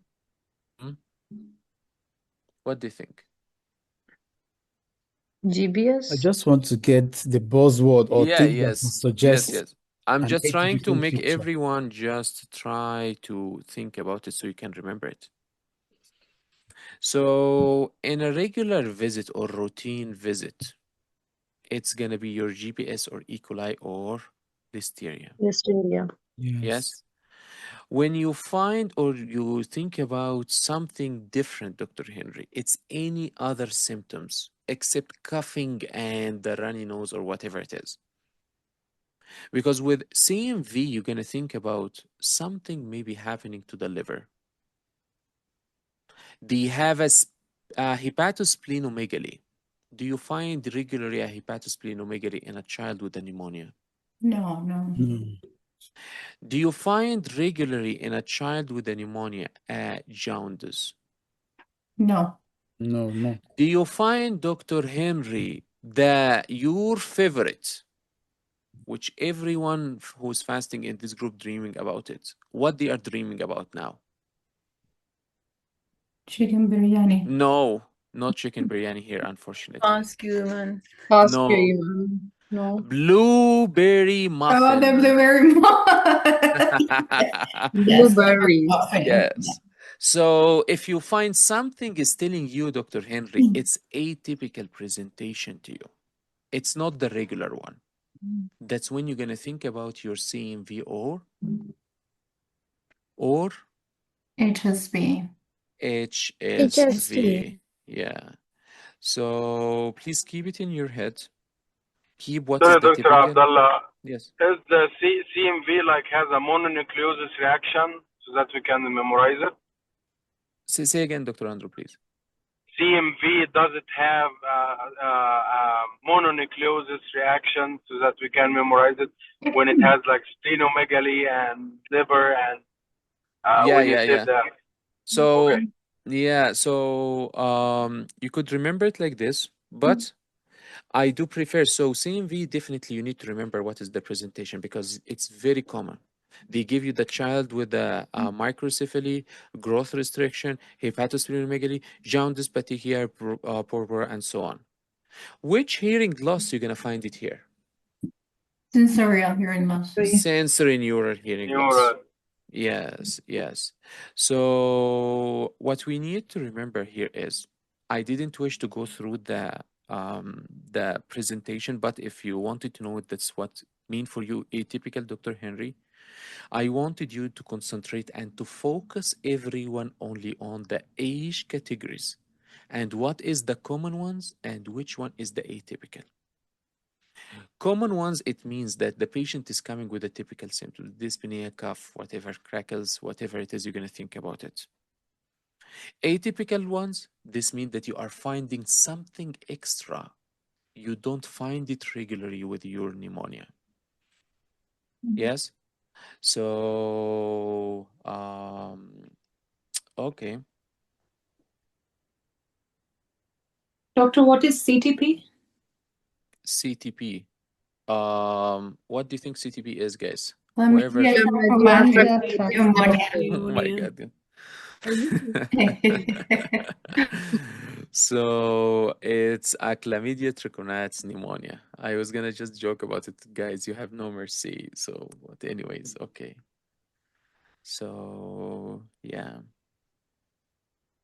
Okay. So, doctor, you told about blueberry syndrome. So that will be in both CMV and HSV. I guess in CMV. HSV, it's gonna be a little different. Yeah. That's why I didn't want to differentiate between them more. That's why when we got here, I told you GPS, Escherichia listeria, and I told you later if something atypical happening or any presentation, you think about CMV or HSV. I think HSV will have more CNS. If you think about Yeah. HSV, you're gonna think more about vesicular skin lesions. You're gonna think about maybe sepsis like picture. You don't have a source or you don't know from where it's coming or why it's happening. So you think more about HSV. Yes, you're gonna find maybe the patient with quite bad, like yes, central DIC. nervous system symptoms. Yeah. Yes, maybe DIC or coagulopathy. So it could be there is a history maybe of previous infections. So it could be so many things, but it's not looking like your blueberry. Yes. Yeah. So Yes. it's not looking. So once you find atypical, think about this two. Typical, think about this three. If it's less than 5, you're going to think about viruses. If it's 1 to 3, you think about viruses, but you need to remember the CTP, which we spoke about. If they ask you what is the most common bacterial infection less than 5 years, we spoke the viruses is the most common cause, but they are asking you specifically which bacteria could be the most commonly here. It's strep pneumonia. So do not think that they are saying bacterial. We said it's viruses. They are specifically asking you about the bacteria. So your answer need to be a bacteria. Or they can ask you what is the most common bacteria. Viruses. Please. So please And last time, one more, please. Okay. So we spoke about so many conditions today. Now I'm gonna give you a very important part for your exam. Very important. If you are suspecting a mycoplasma pneumonia, what is the best next step for you? Antibiotics.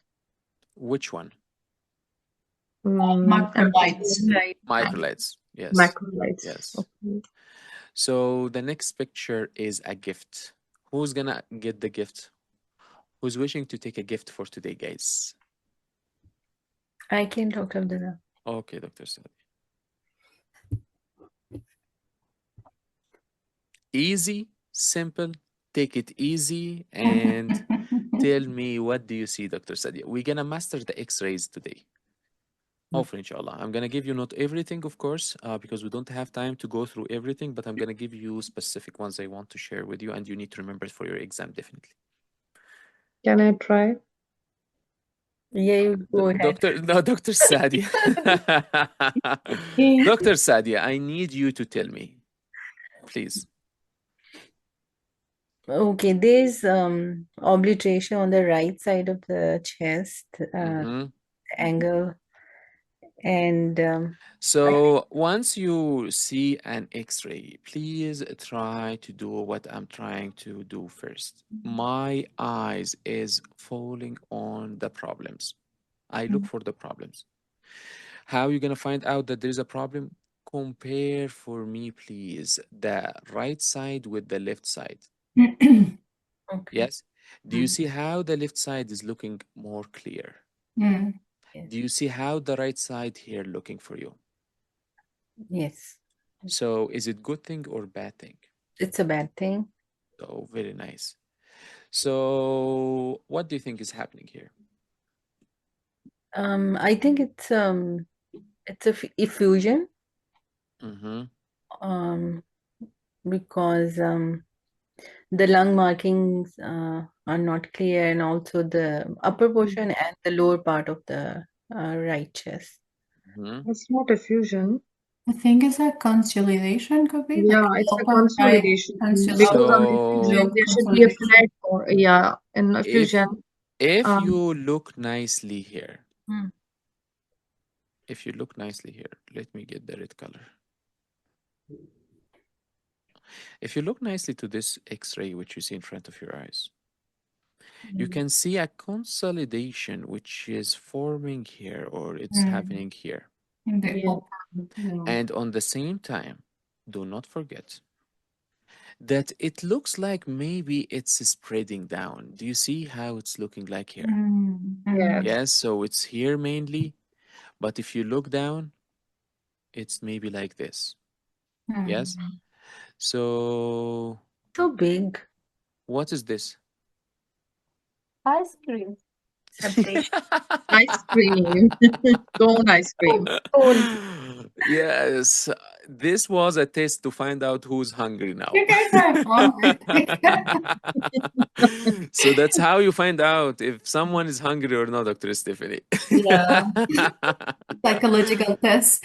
Yes, What do you yes, think? yes. In effusion, what is the difference? That how we can differentiate its consolidation or effusion? 1 second, please. So you can find or you can think about a consolidation, and you're thinking that it's coming or moving down, maybe, or the consolidation just getting to the middle loop, even.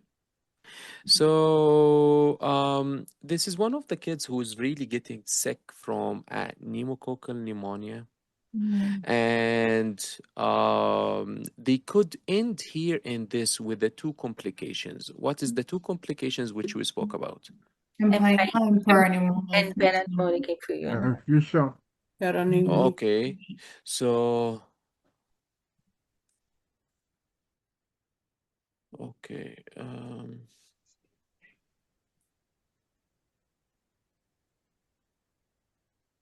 Okay. So you think about the para pneumonic effusion or the empyema. Yes, very nice. So this is one of the times what you're gonna do? What's the best next step? You found this picture in front of your eyes.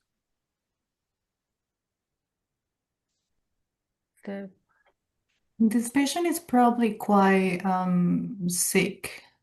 So maybe we will admit the patient and start our EBC, stabilize the patient, and antibiotics. Mm-hmm. And maybe CT. We can go for consolidation. Why you need to do CT, Dr. Sadi? You found that it's a consolidation. What you are concerning about now? Pneumonia. So what you need to do? What else? What's something else you could do here? Culture and sensitivity. Yeah, tuberculosis. but we'll want you to start IV antibiotics. And do a marker test. So if you are looking to treat such one, maybe you're gonna go ahead and do the culture to find out the organism. Because here you are concerning about treatment more. You already found out it's a consolidation or it's moving down, yes? So let me show you this.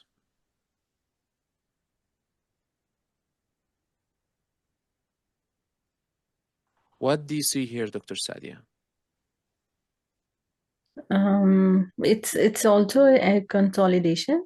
Mm-hmm. And also I can see the prominent lymph nodes, these penetracheal or what. Mm-hmm. And is it consolidation? Why it's like this? What do you think?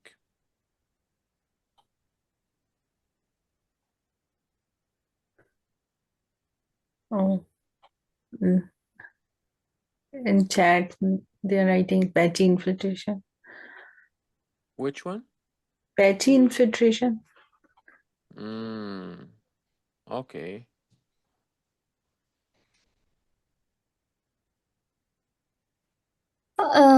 Is this AR bronchogram? So what do you think? Prominent bronchio alveolar markings. Mm-hmm. Hilar nodes maybe like prominent. Enlargement of mediastinal lymph nodes. That's the same thing. Okay. Let me give you the next.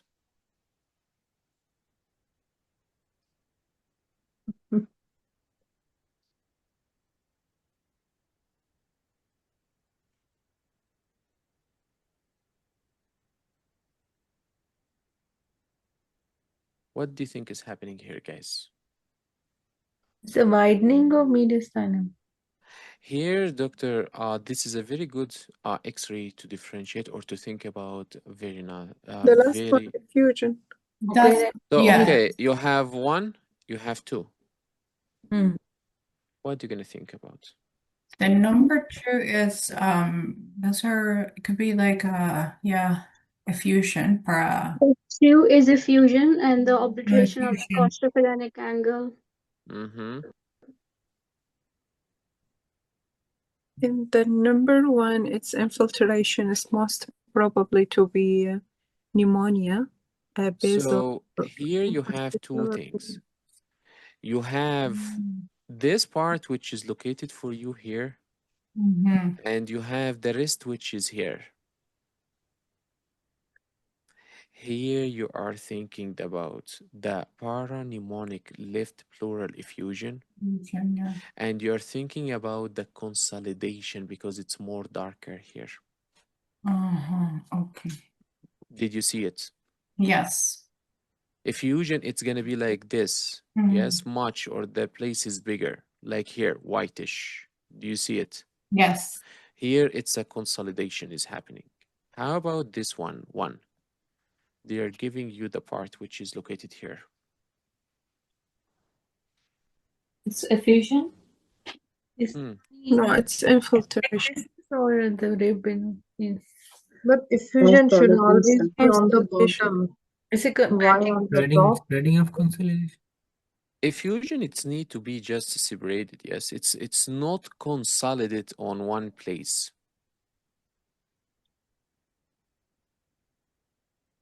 The effusion can This one contain is a a film. consolidation.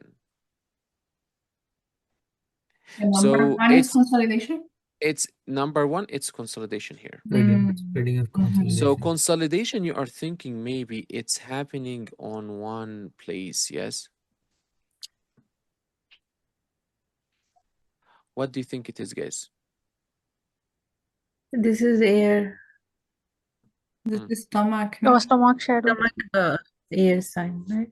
So consolidation, it could be present to you as this guy here, very clear. You are thinking about loop. Oh, yeah, Once yeah. you find it in one loop like this, you are thinking about consolidation more. Consolidation is going to be supposed to be a little darker, but if you are thinking about this here, number one, why it's not dark? This is starting, maybe? It's Or starting, and small? this one, it is a 15-month-old infant. Oh, Yeah, so he's still young as well too. Right. So consolidation, think about lobular consolidation. Here it was happening on the top. Here it's happening down. Here it's presenting to you in this area here. Yes. So this is consolidation. So in this picture, what that was the main one, which we spoke about, the ice cream one, you're gonna do your culture, and then you're gonna be treating. Next. Next, since Dr. Sadia, she loves X-rays. Please, Dr. Sadia, this is for you. Okay.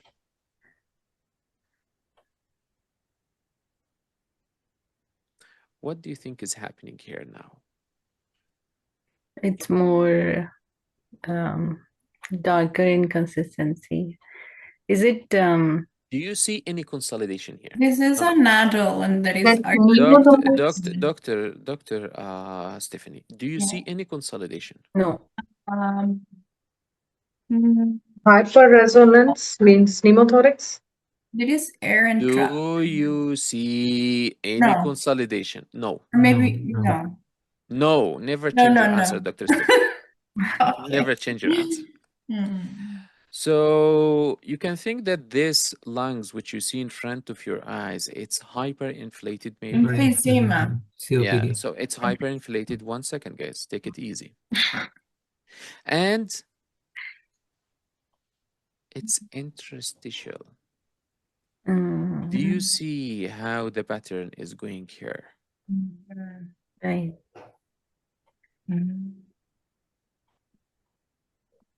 Do you see all the whitish areas which is here? Yes. Do you see the whitish area, how it's looking like for you? Right. Yes. So first of all, look for the consolidation. Usually they won't give you hard ones like these, maybe. They're going to give you something very clear like this, or maybe something like this. You're going to think about consolidation here and the effusion happening up. Or they can give you something like what you see in front of your eyes. That's how you see the interstitial. Is that the ground glass pattern?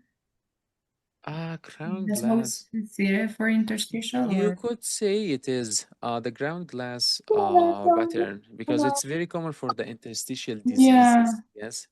So honeycomb could be too.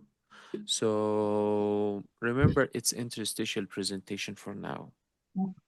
Because if we dive more deeper, it's going to be more presentations. There's few things and hallmarks which we need to know about it. Remember that this is the interstitial.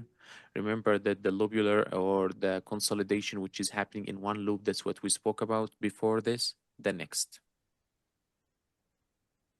So usually this is what they're gonna give you happening in a child who is under 5 years. Bronchopneumonia.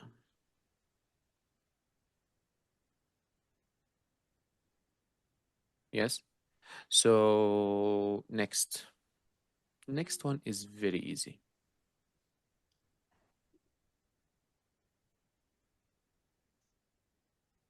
Abdullah, can we see the consolidation one with the effusion again? Say again, please.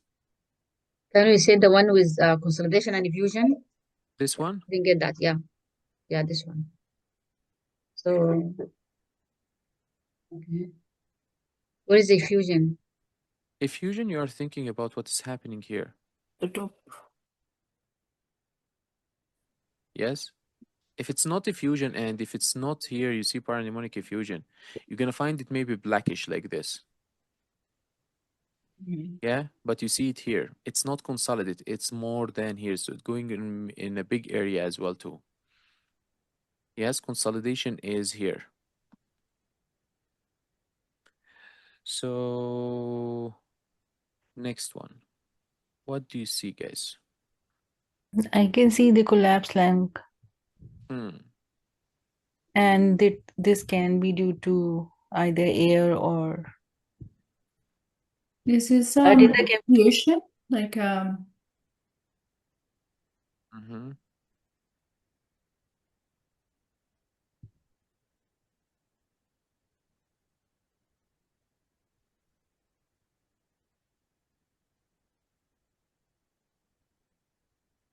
What do you think? Do you see a consolidation here? This is not a consolidation. I think it's. That's not a consolidation. You Right. do as I told you on the beginning. Divide it to two, compare this one and this one. After you compare this one and that one, maybe you can go ahead and do like this. See the top part or the upper part of the lungs and the lower part. So you divide it to, you compare right and left. Then you divide it to, you compare the upper and the lower. So here you don't see consolidation. There is nothing looking like this maybe here, or there is nothing looking like this as the first question here. Yes, you don't find this here, it's not happening. So you're thinking about interstitial. But interstitial was not darker and the previous one. Interstitial, where it is. This X-ray, this one. So you are speaking about different ages, yes. You are speaking about different presentations. But this one, do you see here? Do you see how it's whitish? It was supposed to be something like this, maybe more, Dr. Sadia. Do you see it? Oh, I see. Okay. Yes, that's why I'm telling you, divide it like this, right and left, then divide it like this, and compare each side, right, left, and the upper and lower. You're going to be able to see if there is any changes happening here or no. Yes, the same here. You don't see a consolidation. No. Yes, someone gonna jump in. Doctor, I see a consolidation. Where do you see the consolidation? The consolidation is located here. This is a 4-chamber consolidation, which I'm unfortunate to tell you that you have one is located in your chest. So, yeah. So, if the patient is coming to you with interstitial or bilateral interstitial lower lobe, what are you going to think about? Emphysema. No. Emphysema, is it interstitial lung disease, Dr. Sadia? Obstructive. Pneumoconiosis. And it's Walking pneumonia. Think in context of your topic today. RSV. Interstitial lung disease. Or pneumonic effusion. Part of both parts. Yeah. One. Okay. Let's go back. Guys, please close the mic if you are not. Let's go back. If we take this picture here, and I tell you it's a child who is less than 5 years. What is the cause? Virus. Viruses. And That's if viruses you're going to think about. Thank you so much. Next, this one. If I tell you that it's a child who is coming to you, he is greater than 5? It's atypical. So you're going to think about two things here. Mycoplasma. Yes. Oh. You're going to think about which one is causing for you the basilar crackles. We did study Atypical. atypical. Atypical, yes. Atypical. There are two. Yes. So atypical. So if you are thinking about atypical, what you're going to think about here? Mycoplasma and Chlamydia. Mycoplasma and Chlamydia. Mycoplasma and Chlamydia. Diffuse patchy infiltrates. Say again, doctor, please. Sorry. It's a diffuse patchy infiltrates and Mycoplasma pneumoniae and Chlamydia pneumonia. Yes, yes, yes. So you're thinking about a bilateral. You're thinking about age more than 5. So you think it's either typical or atypical. You think if it's typical one. If it's typical, what is the organism? Pneumonia. And we said what's going to cause for the lung? Consolidation. Consolidation. Do you see consolidation here? No. So what is your answer? The It's either M or C. M. Yes? It's either your M or C. Did you see how you're going to solve the X-ray? Yes? So, because you remember the presentation of S. pneumoniae, which we spoke about it, and you can just go through the X-ray now and know, is this interstitial or it's a lobular consolidation which is happening? Doctor, can Yes? you repeat one more time the last part? Which one, Dr. Sankit? Before. So here, like when you take or when you get a question like this, that's why I gave you the differentiations for the ages, yes, different ones. Yeah. That's how you can keep or think about it. Is this child more than 5? Is this child less than 5? Are they giving me consolidation? It's the easiest thing to exclude. They are not giving you consolidation. So no consolidation, you are saying it's not strep pneumoniae. If it's a child who is more than 5 years, Dr. Sankit, from the charts, RSV. which, yeah, did you get it? Yes, viral. Yeah. My appreciation. Now, the next one. Next one is going to go for Dr. Sadia because she loves X-ray after this session. She's going to look for it everywhere. So, Dr. Sadia, please, what do you think?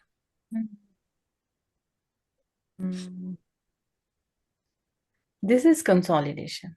Thank you so Like a much. mid In lobe. which loop? Right. Did you see where is the consolidation, guys? And the right middle lobe. In the middle lobe. The middle lobe.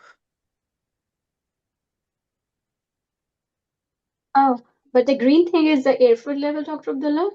Say again, please. The green mark, which is showing is the air fluid levels? The loss No. I think those are infiltrates, no? It's maybe you could think about it here if you're Yeah. looking in this area here, yes. Okay. But I would concentrate more on the consolidation because it's more bigger as you see, yes. Because if you look down or if you look up here, you're gonna see maybe here. Do you see it whitish? Yes. Yes, but I need you to concentrate. Look for consolidation first, especially if it's pneumonia. Right. Next question. It's a middle lobe consolidation. Lobar pneumonia. Once, yes, lobular pneumonia. Lobular. If they are giving you this one, only consolidation, what is your answer? What is the organism? Pneumonia. Very nice. Very nice. I'm so happy. Next. If they give you the same consolidation, but they add for you abscess, what is your answer? Pseudomonas or Klebsiella? Klebsiella. Klebsiella. Yeah, Klebsiella. Yes, Klebsiella.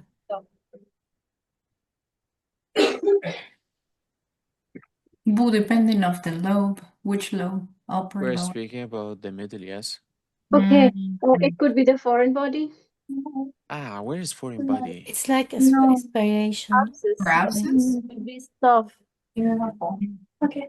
Aspiration would be like lower or middle, I think. What do you think, guys? It will be atypical, so plasma or chlamydia. Water is on top of the noodles.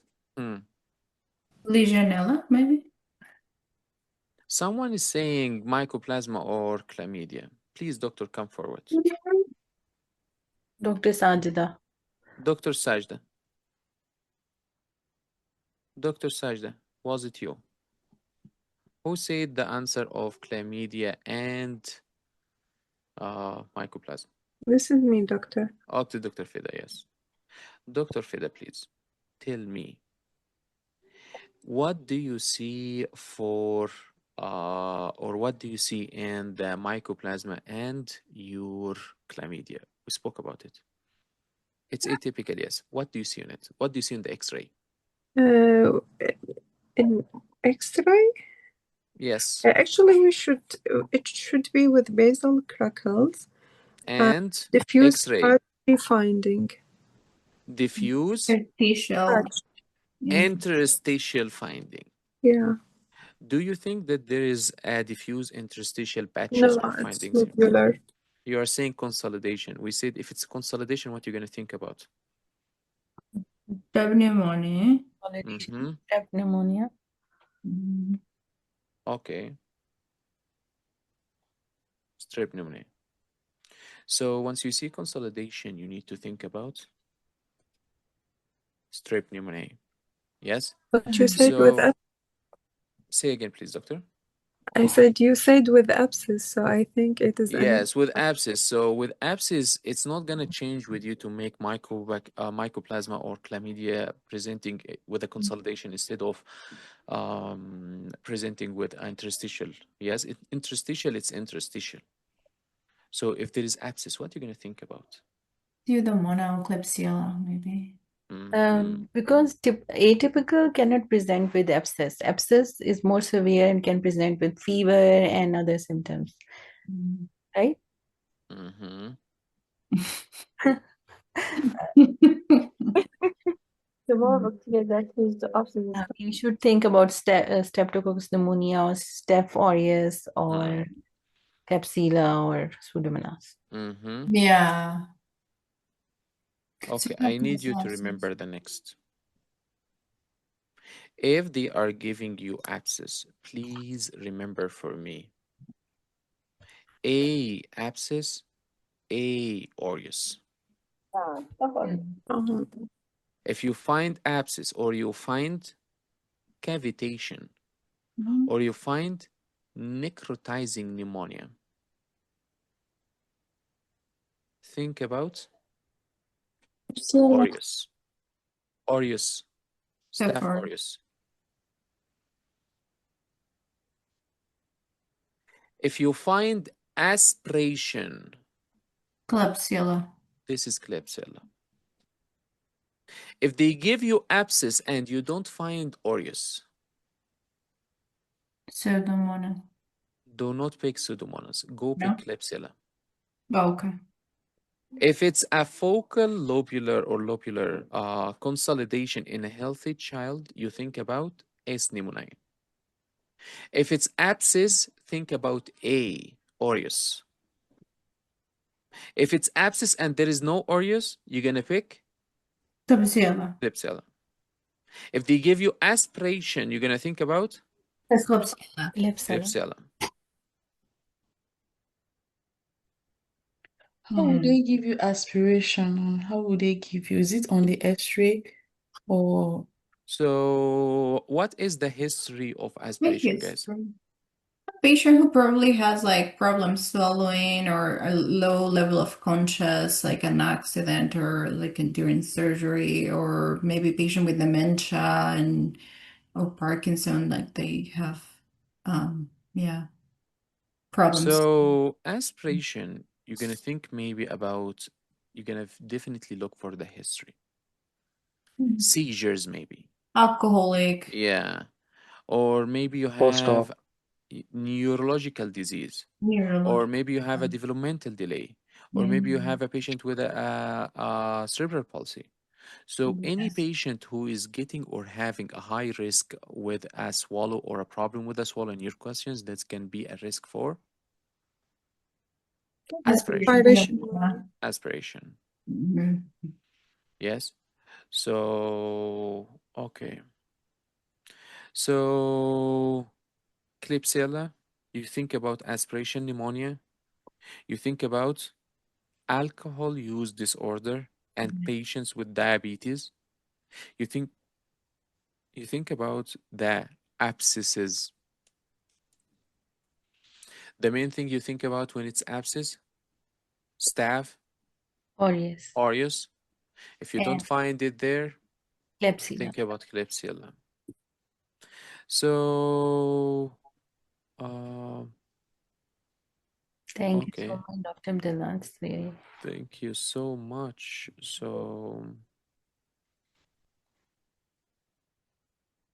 I think you saw now aspiration pneumonia. If we're speaking about aspiration pneumonia, please tell me how it's going to present to you with the X-ray. I think usually in the lower lobes. Right middle Right or middle. lower lobe. Yes, remember it's right middle or lower lobe. This is the most common presentation. This is usually what they love to ask or give it to you on the questions. Yes? Next one. Who's going to take the next question? Easy, simple one. I want to take it. Okay, doctor. Where did we study Hampton Hump? B. Pneumonia. Oh my God. Okay, doctor. Okay, let me give her one question more. Okay, what is the Hampton Hump?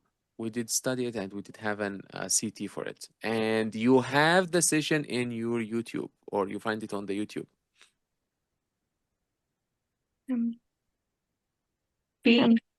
A pneumonia. Yeah. How are they going to describe it for you? Maybe they are not going to write for you Hampton Hump.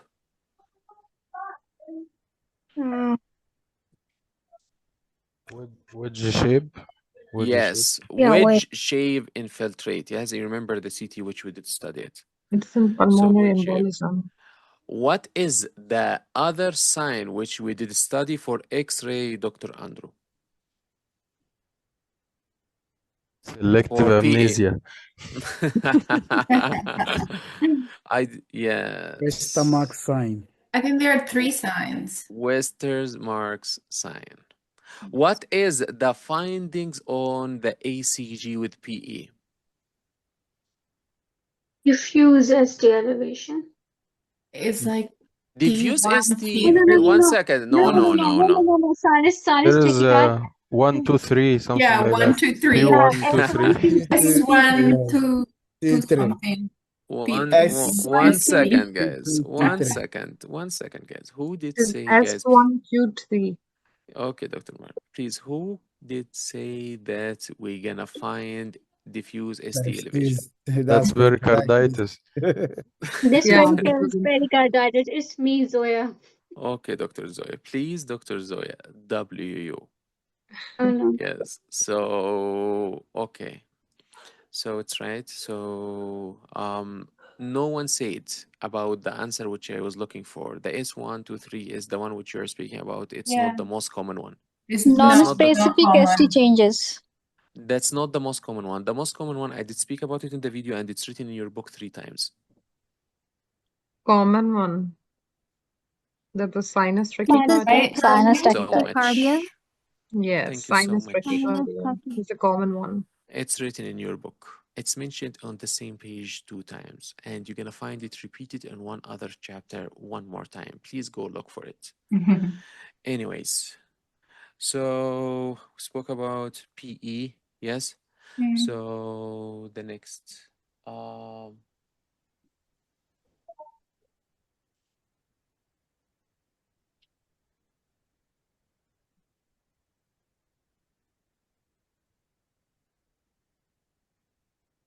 okay.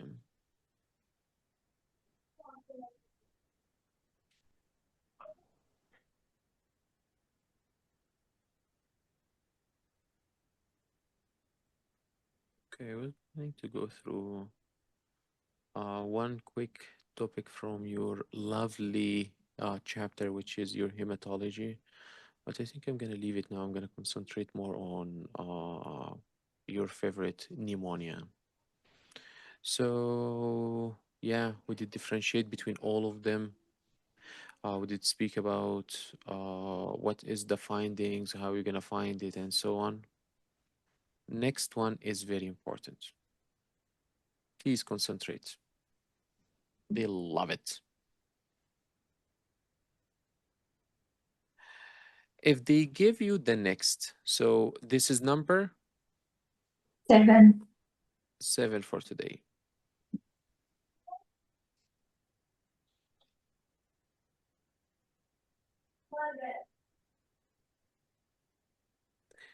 So very specifically, we're going to speak about 1, 2, 3, 4, 5, 6.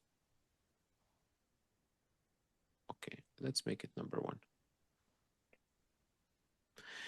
Number 1, when they come down to describe for you the sputum.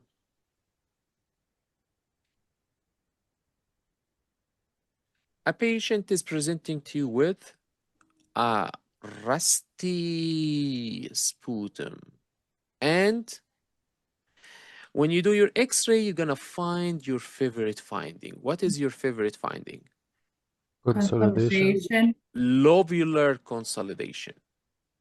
You're going to think about which pathogen? Staph aureus. Strep pneumonia.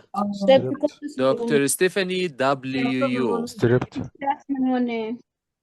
Strep pneumoniae. Okay. Dr. Stephanie. We Yes. said lobular consolidation. What is the answer? Yes. The strep pneumonia. If there is abscess, Dr. Stephanie, what is the answer? Staph WU. aureus. Yes, WU. Wake up. Wake up. Next. If they give you a child who is coming to you with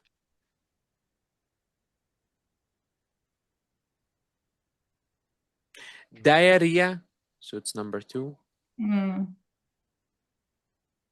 Diarrhea, hyponatremia, and high fever. Mycoplasma. Legionella. Legionella. Sorry, it was. Legionella. Yeah. Number 3. When you're going to think about mycoplasma, Dr. Mahbouba? Just like walking. Walking with. Yes, but what they're going to tell you. Less So symptom. Legionella. So Legionella, if you are speaking about Legionella, before we move from number 2, they love to give you what everyone here was waiting to hear in the question, AC. Or? Pseudomonas. Or any cold, just environment. AC, yes. So it could be with which water? Fresh water, like lake? No, it has a specific name. No. Dishwasher. Is there any association of swimming pool of anything like that? The water from the AC? Yes, water from the AC or coolant maybe, or what it is. What is the name of it? Compressor? It's for hospital acquired, right? It's No, the it could be. hotel They're room. speaking about hotels, It could be in AC, the hotel traveling. room. Okay. Yeah, traveling. Legionella. Cruise. Okay, that's your homework to find about it. So number 3. Number 3, we are speaking about Dr. Mahboub's favorite. It's mycoplasma. Mycoplasma, we said it's going to be a walking. Walking pneumonia, Yeah. So walking pneumonia. So what they going to write for you to know it's a mycoplasma? Age or X-ray presentation, or how they like to describe for you the air. The air? I think they're coughing a lot. Teenager. No, Teenagers. not age, air. EAR.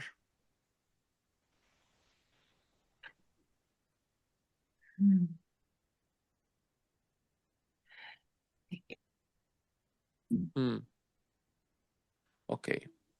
Mycoplasma and the air findings, that's your homework. That's the second homework for today. So you need to look for which fluid is going to be the one for Legionella. I don't need to know it now. Please find it out for the next session. And the second one, I need you to find what's going to happen to the air. But what air? Like the air in their lungs or? Ear. Ear. When you Oh, hear. the ear. Sorry, Yes. the ear. Okay. So next, number 4.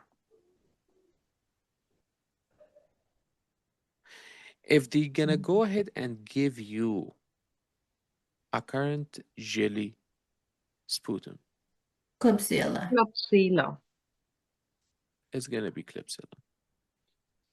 What is the other 2 things which you spoke about for Klebsiella, guys? Abscess. Aspiration. You're gonna think Abscess about and abscess or aspiration. aspiration. Yeah. Yes. So, and usually you're gonna find what in the history of this patient. We spoke about it. It's written in the book 2 times. Alcohol. Alcohol with Neurologic problem. diabetes, please. Diabetes. This was on the right side in the Toronto notes in a box. The On- 3 A's of Klebsiella. Yes. In the Unfortunately.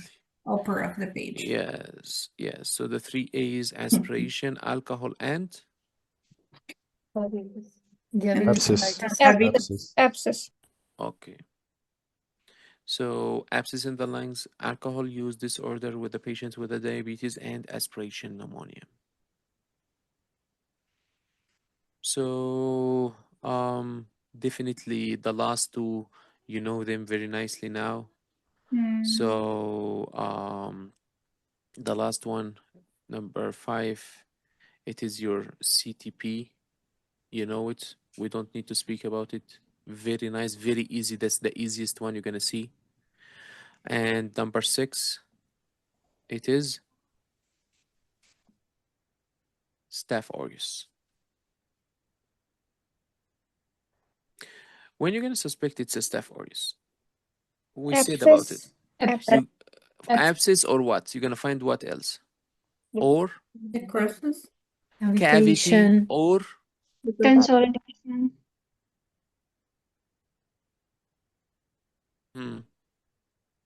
So cavity or yes, Necrotizing. necrotizing what? Necrotizing. Pneumonia, yes. Yeah. So that's all the findings. Usually they give you the patient is presenting to you after a post-influenza pneumonia. What is the best next step for you guys? X-ray. For all of them. They love to do the X-ray. Yes? If you find a lobular consolidation, I told you you're going to think about? Pneumonia. Or you think about, typical ones. If you find a patchy or interstitial findings, you're going to think about? Atypical ones. Yes? So the next thing which you need to remember here is what is mentioned in your book, and they love to ask about it. I need you to remember the next 3, 2, 0, 1. 3, I wrote it for you on the top because it's very important for you. You cannot miss it for your exam. So you need to remember this one first. You need to admit or ICU. What is the 3, guys? Unstable patient with any Carb 65. respiratory. Carb 65. So curb 65. Oh, yeah. When we speak about the curb R, B. The C, it's confusion. The U, it is diarrhea. And the R, it is respiratory rate. The B, Blood pressure. and what is the 65? The age. Age more than Age. 65. Yes, each one of them 1, 1, 1, 1, 1. You need to remember it nice. Confusion, is the patient confused or no? Urea, and you're going to speak about respiration or respiratory. You think about the blood pressure, and you think about 65 age or older. 1 point. If you find more than 3, that's the time you admit Admit or take them to ICU. ICU. If you find the 2, Admit. Admit to hospital, ward, cabin, that's hospital. you. Yeah, I was. Yeah. Inpatient, yeah. So this one you admit and you take him to ICU. ICU, This yeah. one you consider hospitalization. Yes. 0 to 1. Outpatient. Outpatient. Walking. Outpatient.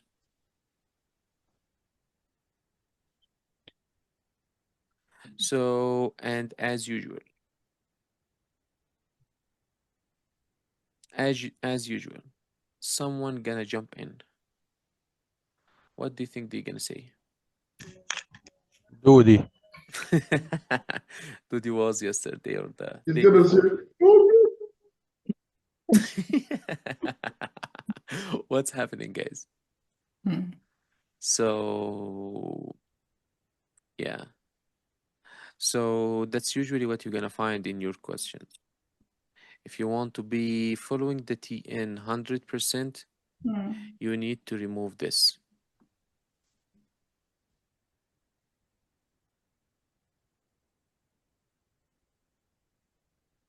More than 3, and then they wrote for you it is 2 to 3, and then 0 to 1. In your questions, you can find them considering the 3 as admission to ICU. So look closely, please. Otherwise, if you follow 100% the book, anything more than 3, you consider it ICU. 2 or 3, you consider it hospitalization. hospitalization. 0, 1, outpatient. Yes? So I think that I need to give you just one table.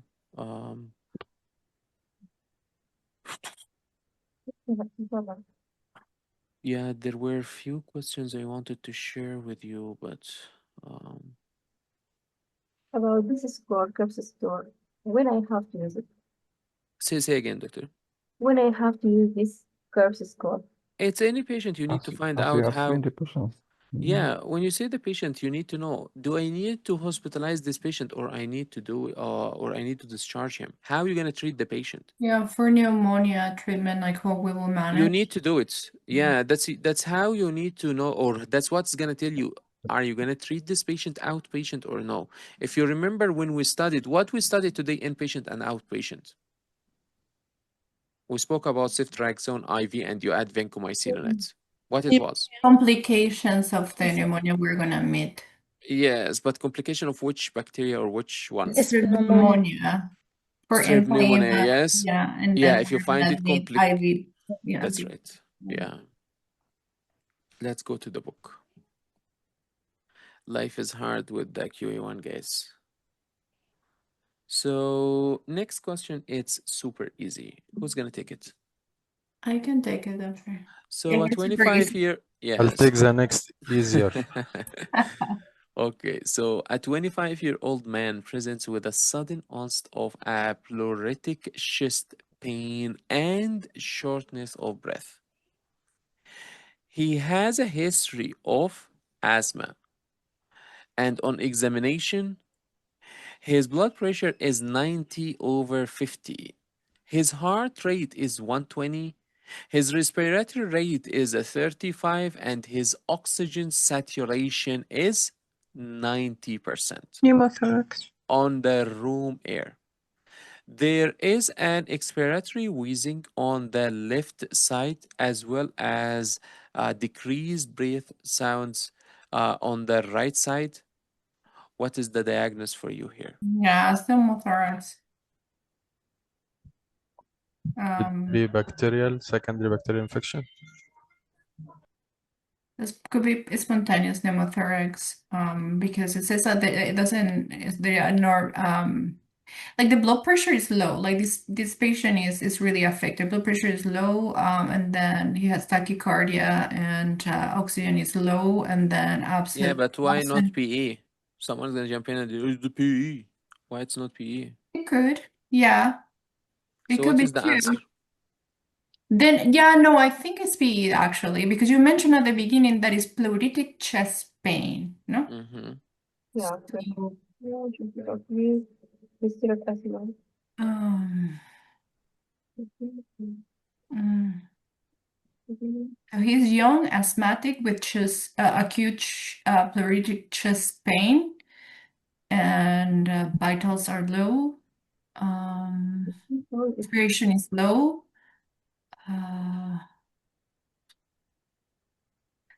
It could be PE. They didn't mention anything about deviation of the trachea, did they? No. Yes. Yeah.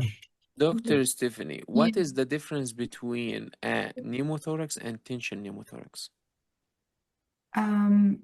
There are different type of pneumothorax, but the tension pneumothorax is that's the one that has like deviation of the trachea and collapse of the lung and yeah. What do you think? Do we have more information in this question? This is a tricky one. What do you think, guys? Is it PE? Is it acute asthma exacerbation? It's maybe your spontaneous pneumothorax. Is it tension pneumothorax? Could be spontaneous, yeah. Is it pneumonia? Is it pleural No. effusion? No. Is it No. anaphylaxis? What do No. you think? We do a chest X-ray first. Spontaneous pneumothorax. The Yeah, problem I think here, it is they spontaneous. won't give you an option for chest X-ray, Dr. Andrew. I knew How it. old is this patient? What's the age? Age? 25. 25. And decreased Be breath sounds, spontaneous. where? Yeah. Where is the I think it's decreased breath sounds? spontaneous. Yeah, spontaneous Yeah, pneumothorax. yeah. That's not nice. Why it's not as spontaneous? I'm not gonna ask you why it is. Why it's not? Why is not? This is not COPD. There's no chronic inflammation. Do you find usually a hypotension in spontaneous pneumothorax? No. It's not happening there. Where you find the spontaneous hypotension? In the tension pneumothorax. You are suspecting here tension pneumothorax, not But they any didn't pneumothorax. mention the. One moment, please. Yes, So yes, yes. whoever said that it's a pneumothorax only, your answer is not gonna be right. Because down they are writing for you pneumothorax and it's wrong answer. Your answer is tension pneumothorax, except Shock plus pneumothorax, then it is tension pneumothorax. it's tension pneumothorax, except if they are not writing for you tension and they are writing for you pneumothorax only, then it's the only answer you could pick here. So it depends what you're gonna find in you. Is tension or spontaneous? What do you say? This one, it's more as tension. It's a sudden pleuritic chest pain, dyspnea. You have a unilateral decrease of breath sounds on the right side. Yes, you have hypotension, tachycardia, tachypnea, and oxygen saturation is low. Yes, you have Oh, yeah. 90. Yes, so you have severe presentation. It's not easy presentation. But So, there's no history of trauma or Dr. anything. Stephanie, you don't care now. You care about the presentation which they gave it to you. Yes, because they are telling you a patient who's presenting to you like this. You don't care now about the cause. Yes, the cause, it can be whatever it is. Someone was eating chicken biryani. He found that his brother got his chicken biryani. Any history, they can give it to you. But here, they didn't give you history. They gave you the presentation. So you need to concentrate on what they gave to you in between your hands and never change your answer again, Dr. Stephanie. So yeah, I learned that. So how do we differentiate then from tension and spontaneous? So I got spontaneous won't find hypotension usually. no. Okay. Yes, when you So- find hypotension, you're suspecting that there is a progressive tension happening Right. here. So later on with the tension, you're gonna find a tracheal deviation. Yes. So it's very important finding. That's why they are telling you maybe, and as well to the giving you a unilateral decreased breath sounds. Yes. So someone gonna jump in as usual. Doctor, spontaneous can be unilateral. Yes, it can be unilateral, but you are thinking more about the severity and about the hypotension. So PE, why it's not PE? Because PE can be a pleuritic pain as well too, Dr. Stephanie. Correct. It Yes. could be hypoxemia too, Dr. Stephanie. What else? Correct. Yes. It could be a massive with But your calcium drive side. PE does not cause for you what? Oxygen saturation. Markedly decreased breath sounds in one side. Correct. Yes. Okay. Why it's not pneumonia? We don't need, even in a massive PE, we wouldn't get a decreased breath sound in one side. Like say a massive PE that even cause a heart failure that will cause like hypotension and all that. Like wouldn't that be or present with left breath sound or decreased But breath if you're thinking about PE, you're gonna think about which triad here? Yes. So massive But they PE. didn't give us history. Massive PE could be because of tachycardia, hypoxemia, maybe hypotension. But yeah, they didn't give it to you here. And if you differentiate between massive PE and tension pneumothorax, how are you going to differentiate? D-dimer Hmm. or CT. Which one is gonna have a problem with the hemodynamic or hemodynamically instability? PE PE. or tension. Both are both worse. massive PE can be like hemodynamically. Massive PE could be, and this one can be too. But how are you gonna It's differentiate? tricky. I think. Sorry, which one? Yes, how are you gonna differentiate? I think we will differentiate from the history. If there is any comorbidity, any like disease. So in this question, I don't think that they're gonna write for you massive PE because it's gonna be very confusing for you. Otherwise, how are you gonna differentiate between them? Which one you're gonna find it hyperresonance? Tension. The pneumothorax. Tension. Yes. Yeah. So the hypoxemia, the tachycardia, maybe the symptoms is the same, the hypotension and so on, yes? Yeah. But the lung exam, even with the massive PE, it's not every time is going to be the same as what we have with the tension pneumothorax. Markedly decreased breath sounds, it's not going to be very hallmark for you with the massive, even with the massive PE. But pleuritic chest pain, tachycardia, hypoxemia, and hypotension, all of them you could find it. The same thing. Which one you're gonna find GVD? With pneumothorax. Tension, yes. Yeah. So tracheal deviation and GVD is very important for you. Yeah. Pneumothorax. Yes. So yeah, why it's not pneumonia? Why this question it's not pneumonia, guys?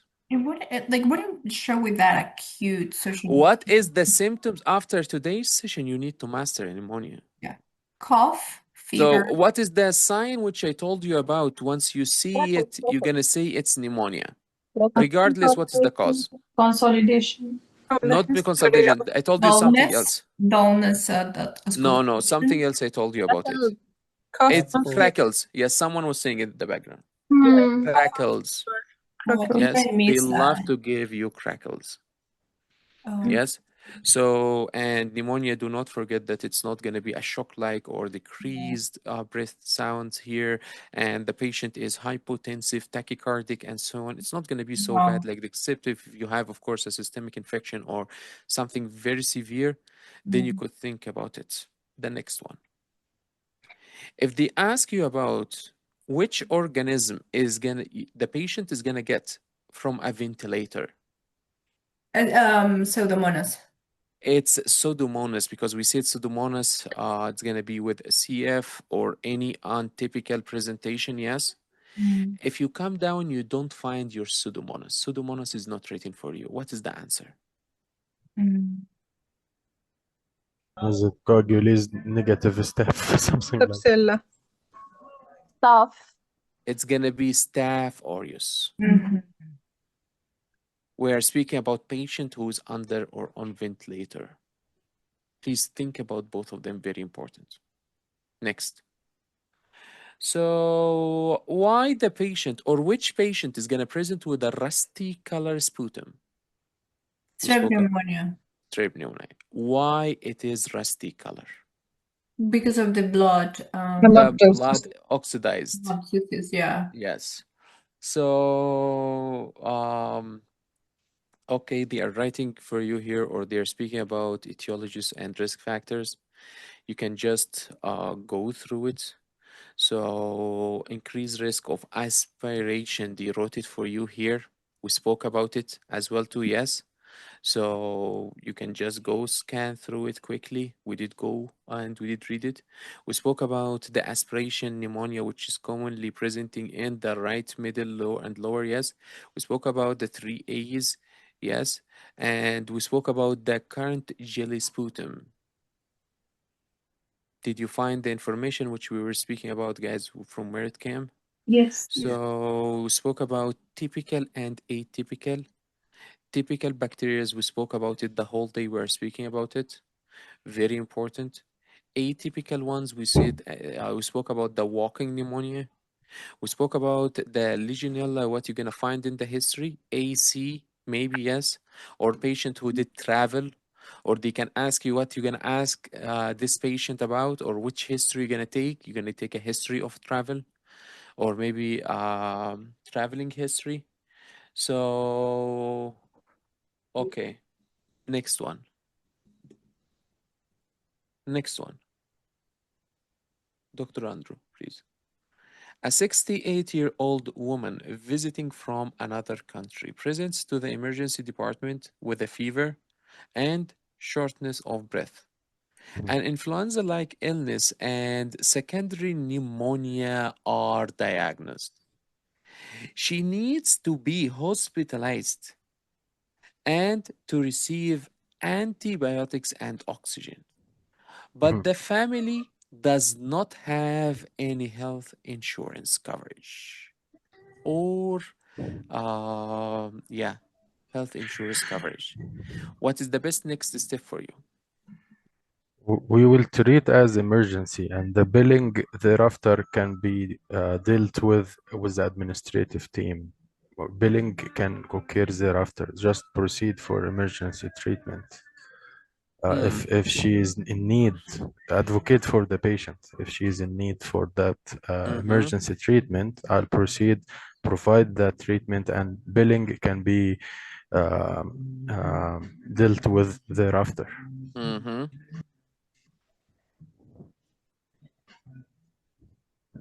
This is what I think. I will not withhold. It's right, but I need something else. Maybe change a little bit just from the answer that you said. Check first if the antibiotic will benefit her or not. So till when you gonna treat her, Dr. Andrew?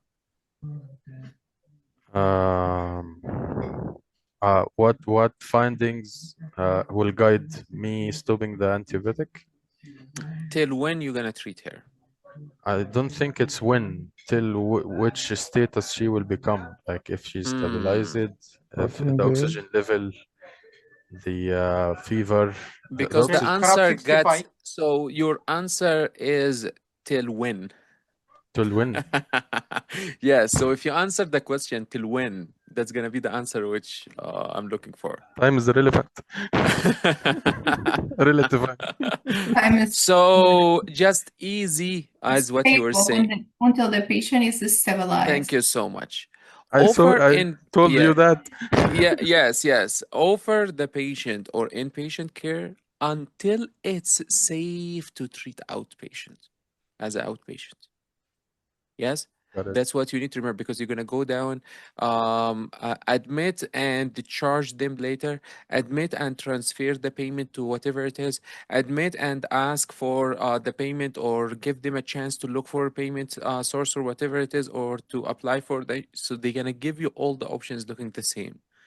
So that's why you need to know till when. So you can, in such case, get this patient, even if they don't have coverage, even if they cannot pay, treat it. Yes, so treat it until it's safe to discharge this patient. So, okay. The next question, who's gonna take it? I want to take it. Okay. What is the most common cause of pneumonia in a patient with an HIV? PCP. Okay. PCP or PJP. When PGP is not gonna be your answer.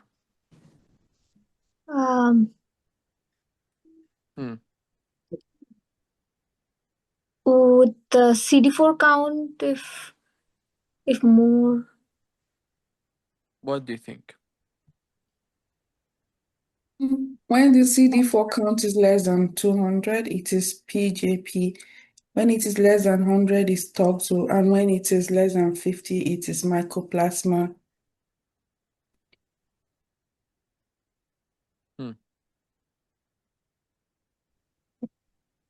It's all If it's less than opportunistic infections. Less than if it's 50, cytomegalovirus, CML, CMV, MALT, or the lymphoma.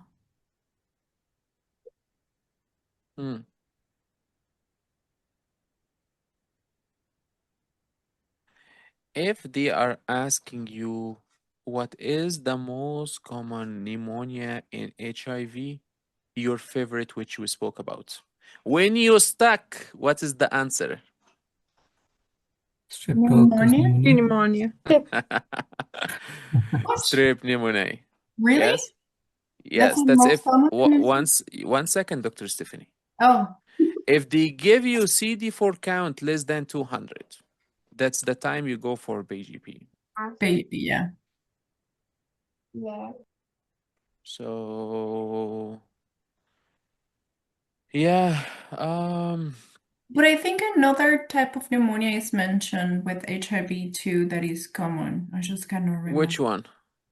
No, I cannot remember, but there is another pneumonia that I saw it in your world. That can be. Atypical pneumonia is commoner too in them because of the immunosuppression. They don't usually mount enough immunity to have the normal typical lobar pneumonia you see in immunocompetent individual. No, the only thing which can come to my mind, if they are asking you about HIV plus low CD4 count, it's PGB. If they ask you in a general about HIV, it's your favorite ABC answer of this chapter. If they ask you maybe about HIV and patient is coming to you with chronic symptoms, upper loop consolidation, what you're going to think about? TB. TB. If Yeah, they and ask you, yes, if it's a hospital acquired and HIV, what is the most common one? That's That's a Staph TB aureus. Staph aureus or Yes. Pseudomonas. So you're going to think about abscess, you're going to think about cavities, you're going to think about necrotizing pneumonia, you're going to think about any of the things which we spoke about that's going to tell you it's an aureus. oh, cryptococcosis and cytomegalovirus too can be present in Could be, but cryptococcosis with CD4 less than 100. you are speaking about the most common causes of pneumonia, Dr. Stephen. Yes, Streptococcus is meningitis. Yeah. Yeah, but less than 100 and less than 50 and less than 200. So it will depend of the CD4 and then Yes. there are Yes. other But still a And possibility. It's still yes, but look for the most The common ones most to remember. common, yes. Yeah. Pneumonia, PGP, TB, Staph aureus. 4 things which you need to remember. They won't ask you about anything else except this in your HIV. We spoke about them today. We did digest them, so you know the symptoms, how they're gonna present, and so on. Yes, so it's gonna be super easy for you. It's Next. just your word has few questions of that. So Your word, they'd somebody, love to yeah. ask. Mhm. Yes, yes. So investigation, they told you here about the X-ray, yes. Lobular consolidation and interstitial pattern. They didn't explain for you anything here. But I think after our session, you know what it is. Yes. So CBC, um, do you still do CBC if you do a sputum culture?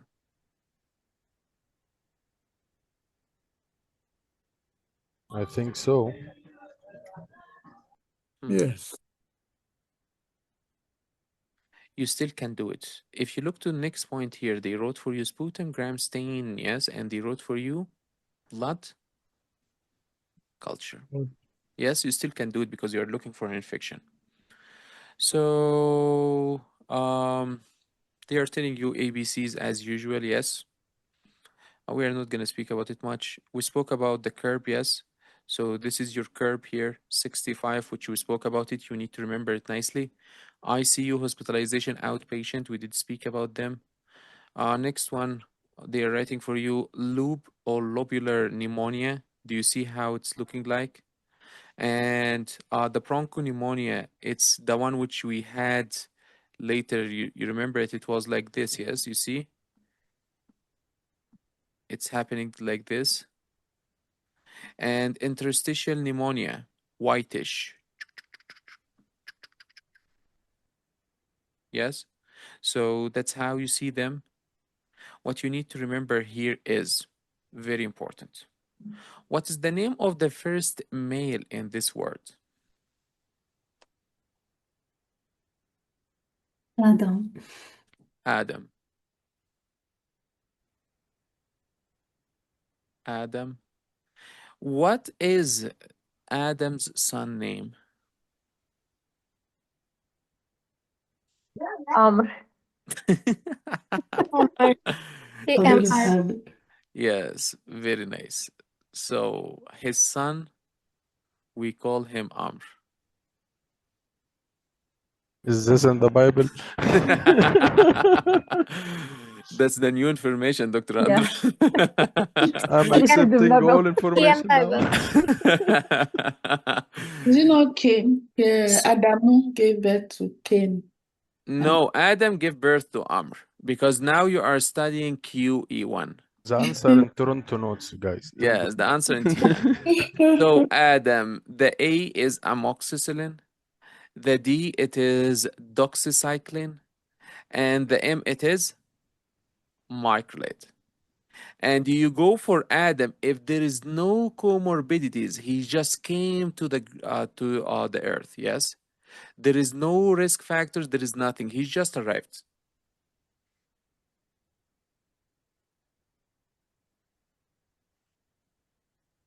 They wrote for you there is no comorbidities or risk factors for MRSA or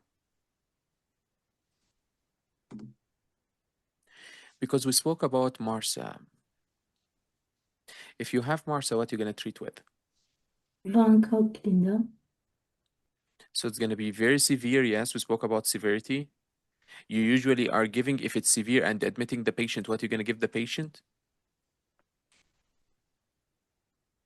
Sif and Vanco, I'm not sure. Yes, ceftriaxone IV and vancomycin. You're gonna add it. Yeah. So if there is no comorbidities, no complication, everything is okay, you go for Adam. Amoxicillin, doxy, micro. Microlytic? If the microlid. If there is comorbidities, there is heart condition, there is kidney condition, there is maybe resistance is happening, whatever it is, you go for his son, Amr.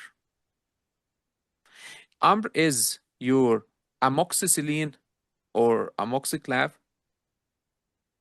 Yes, you're gonna go for amoxiclav. That's the A. What is the M?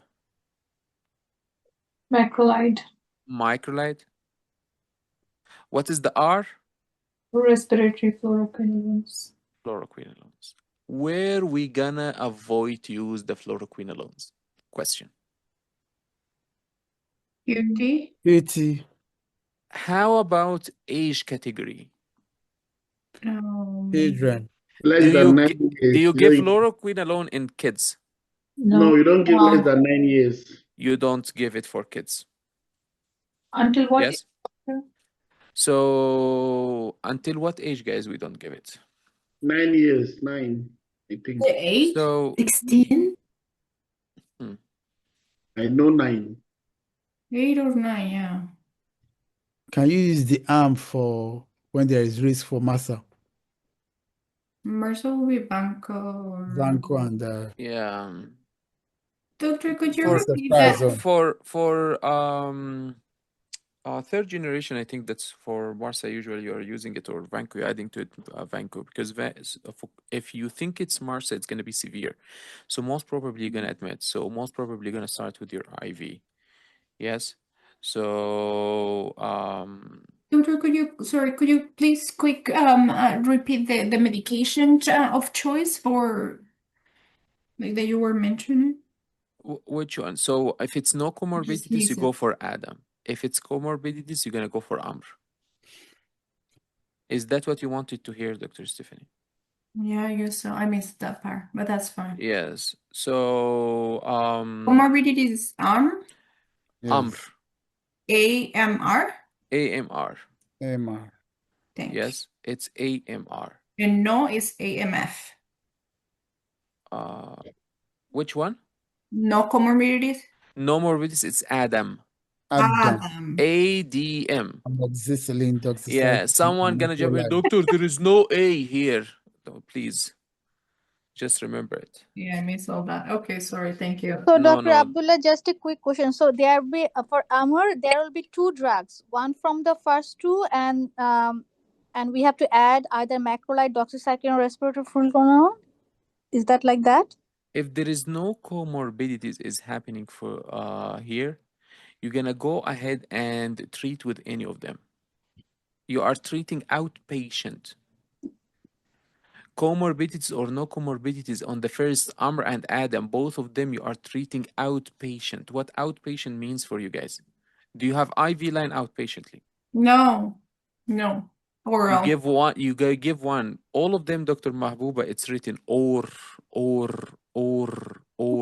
There's an and macrolide. You are cephalosporin speaking and- about comorbidities. Okay, if there is a Yes. comorbidities, then If there is comorbidities, you can give the amoxiclav and you can combine it with something else. If there's comorbidities, that's the time you can give amoxiclav maybe and give them azithromycin or whatever. Yes. So yes. Amr is for with comorbidities or not? Like, Say again.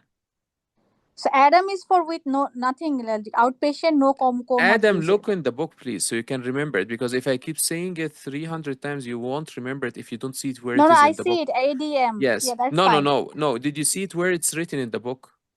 It's amoxicillin, it's doxy, it's micro. Do you see where it's written in the book? Yeah. Yes, it's written in front of no comorbidities and no MRSA and Yeah. MRSA or no Pseudomonas aeruginosa.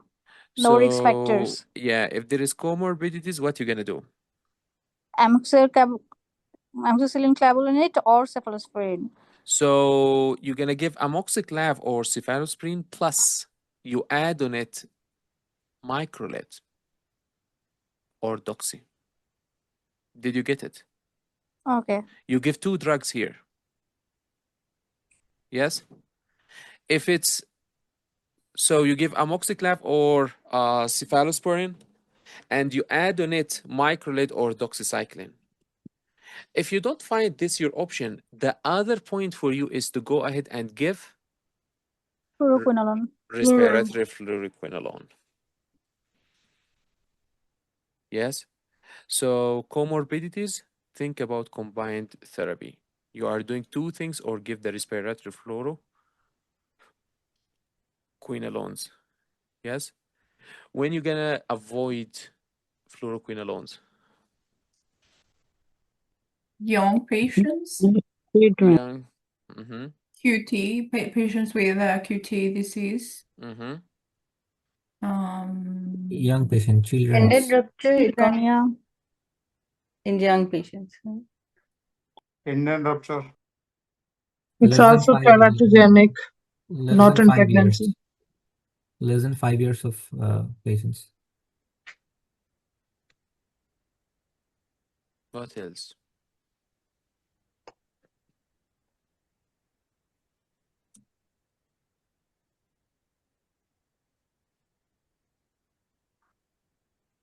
What else, guys?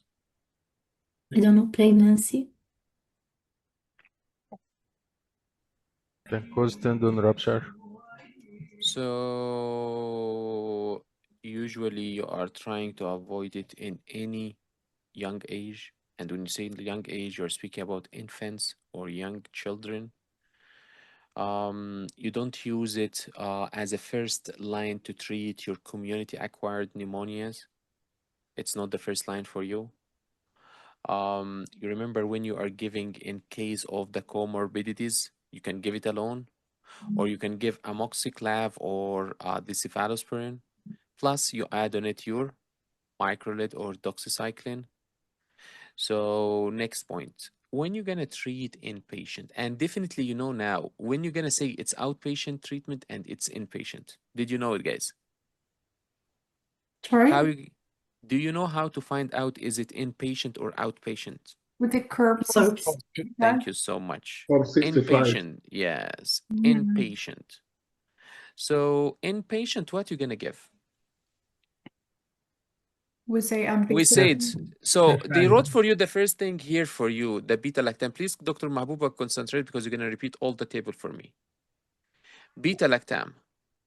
So beta-lactam plus microlide. Or you're going to go ahead and give your respiratory fluoroquinolone. Respiratory fluoroquinolone, you are giving it alone. Beta-lactam, you are speaking about your favorite. We spoke about it. Ceftriaxone or cefotaxime. Or what is the other one? Cefuroxime. Ampicillin. Ampicillin sulfactam. Ampicillin. Ampicillin sulfactam. Yes. So if you find your score is 3 and above, ICU. If you find it 2 to 3, Hospitalize at need. hospitalize. After you hospitalize, what you gonna give him? IV antibiotics. Either They love to give the IV. So you're gonna give ceftriaxone and microlide. Yes, microlide. If it's a severe case,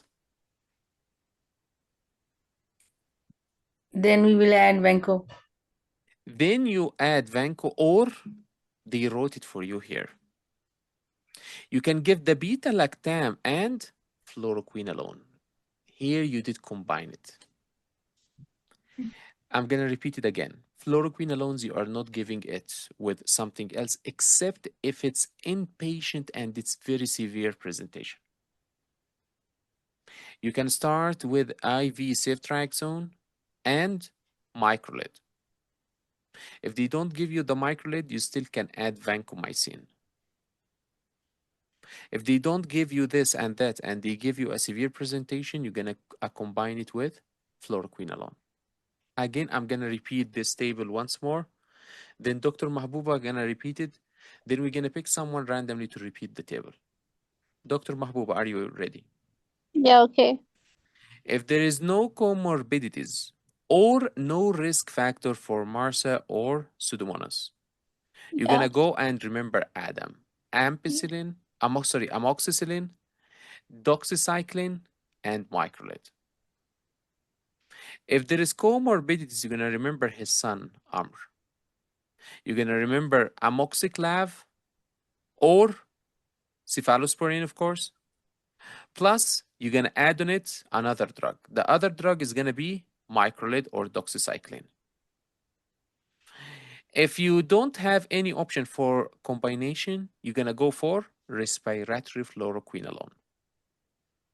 If you have a patient who is coming to you and you're going to treat him after you did your curb inpatiently, you're going to do beta-lactam and microlide. If beta-lactam and microlide is not your answer, Fluoro. respiratory fluoro. But if it's inpatient and it's very severe, We can combine. you can combine it. Yes, you can give the fluoro plus the beta-lactam, or you can give the beta-lactam plus the microlide. Dr. Mahbouba, please repeat it so I can go and we can call it for today. We can do the rest tomorrow.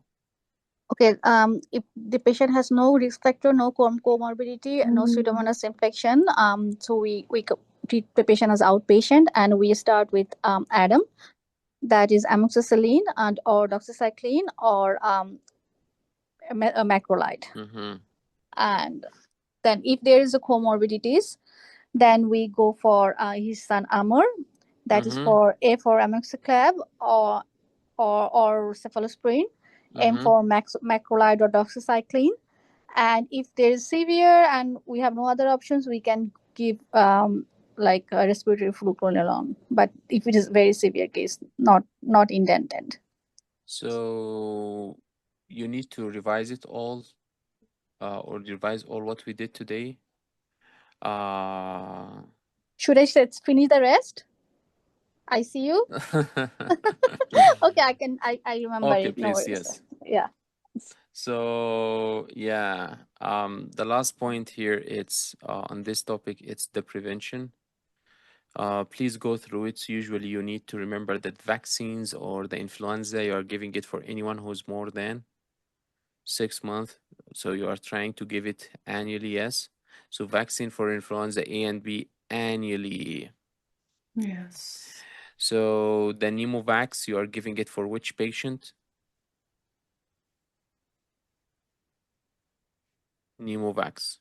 Immunocompromised. All adults above 5 or all adults above 65. Okay, before we go, so you are giving annually influenza more than 6 months.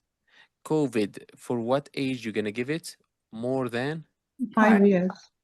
5 years. But we're starting at 6 months.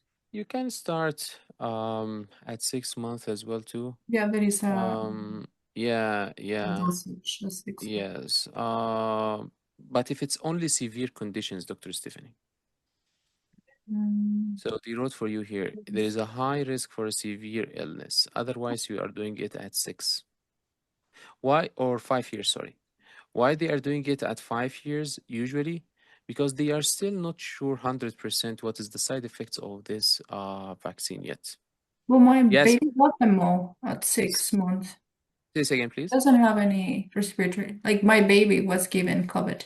COVID, it 6 could months. be, yes, it could be. Mhm. Maybe the time, I don't know, was it on the pandemic or no? I think it depends on the vendor, Pfizer versus Moderna versus others. But 5 year is a cutoff point. Yes. Yeah, but what I mean is just like it is offered to babies, like in their They can offer it, but vaccination schedule. It is offered there, but again, it is a choice for the parents. But it's yeah, a at choice 6 months because it's offered. Mhm. yeah, they are not 100% sure yet what is the side effects of it. That's why they are trying to avoid to give it for early presentations or early kids. Yes, so 5, you can give it early if there is a severe high risk. It means that someone sick at home or get exposed or whatever it is. So the second one, it's your Pneumovax or the pneumococcal polysaccharide vaccine. You need to remember both names. So pneumococcal polysaccharide vaccine, you're going to give it for patient who is more than 65. Polysaccharide more than 65. Yes. So yeah, the polysaccharide. Was How it about 23 or say again? the polysaccharide is it 23? It's the Pneumovax. I'm not Pneumovax sure. 23. Yeah. Yeah. I think it's the 23. I need to double check.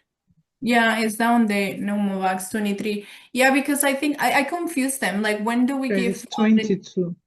oh, it's 22? Yeah. There's it's 20, 20. It's 20, 20, Prevnar 20. 20. Prevent 20. Yeah, right. Oh, I confused that. Like the 13, the 15, the 20, and the 13, it's the conjugated. 13 is conjugated. Okay. Yeah, conjugated. And It's that one we give it to kids, right? yeah. They wrote for you here. I don't know why it's because they wrote for you a pneumococcal conjugated vaccine, the C15, C20. They are not gonna play here much, and they came down here to wrote for you the C20. That's why I'm telling you I need to double check about it. Because this one it's used to be two things here. You have the pneumococcal conjugated vaccine and you have the pneumococcal polysaccharide vaccine, which is the Pneumovax. The conjugated vaccine you are speaking about the Prevnar 13. That's the one which we are speaking about from age, or you are giving it for adolescents 5 to 17. The polysaccharide one, that's the one which you are giving it for more than Older. 60. Yeah. Yes. So you But give I it think for they conjugated, they are three. There is the 13, the 15, and and 20. the Yes. 20. Yes. So I think the 20 it's the new one. They added, it was not on the old book. Even the 15 it was not there, or And where is 13? 13 it was it's the pneumococcal conjugated vaccine. You're gonna still have it in Conjugated. your questions because they didn't But it is important to know that, like, what number and stuff, because some of them they need to repeat dosage, and the others they is only once in the life, right? So that's kind of what, like, there is you one can, that we are gonna give and yeah. we need to repeat, like, so that's the confusion. So And in older and immunocompromised, we give which one? 23? I think the so polysaccharide, no? For the polysaccharides is the one which you need to give it. It's That's mainly 23. 23, yeah. right? The older book that was, like, I don't know this name. Yeah, it was on the older, 20 for but elderly. no, but they didn't. They wrote it for you here. Yeah, the Pneumovax is 22. 23 and 13. That's the two ones which we are speaking about now. Yes. Yes.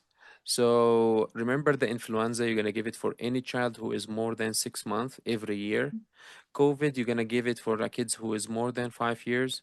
The pneumococcal, you give it at 2 months, or the pneumococcal vaccine just regularly 2 months to prevent the strep pneumonia and so on. If you have a child who's coming to you, so you give him three things. If it's more than 6 months, usually 6 months, you're gonna give influenza vaccine. If it's more than 5 years, you're gonna give him the COVID vaccine. If it's a child or early, when you give the pneumococcal conjugated vaccine to kids, I think we give it at 2 months. 2 months. Yes, Yeah. 2 months. If I can recall it good, it's 2 months from the table which you have it in pediatrics. So I think that's the most important things to remember. C15, C20, C13, or Nemo. Therefore, we give it at 2 months and at 4 months. Yes. 4 to 12. And 4. Yes, thank you Yeah. so much. My appreciation to your gray matter. So the numbers which they are writing for you here, 20, 15, whatever it is, it's just the brand names or whatever it is. I don't think that they're gonna ask you about the 12, 15, 20 or whatever, especially it's something just added here. They can ask you about the influenza vaccine. They can ask you about the COVID vaccine. They can ask you about the pneumococcal vaccine. They can ask you about a high-risk patient, which you need to give them the pneumococcal vaccination to prevent any infections. So we are speaking about patient with aspiration, or patient who's having a sickle cell disease. Yes, so such conditions. That's all what you need to remember here. Otherwise, if you keep remembering, oh, C20, C18, you will never remember it. Yes, if you have time, please remember it. If you have time and power, energy, please remember it. Yes? Myself, I don't keep this in my head. I keep influenza, I keep COVID, I keep pneumococcal, to whom I'm gonna give it, what age I'm gonna give it, and so on. That's it. That's all what you need to remember here. They won't get very deeply here. Otherwise, just remember what we spoke about today.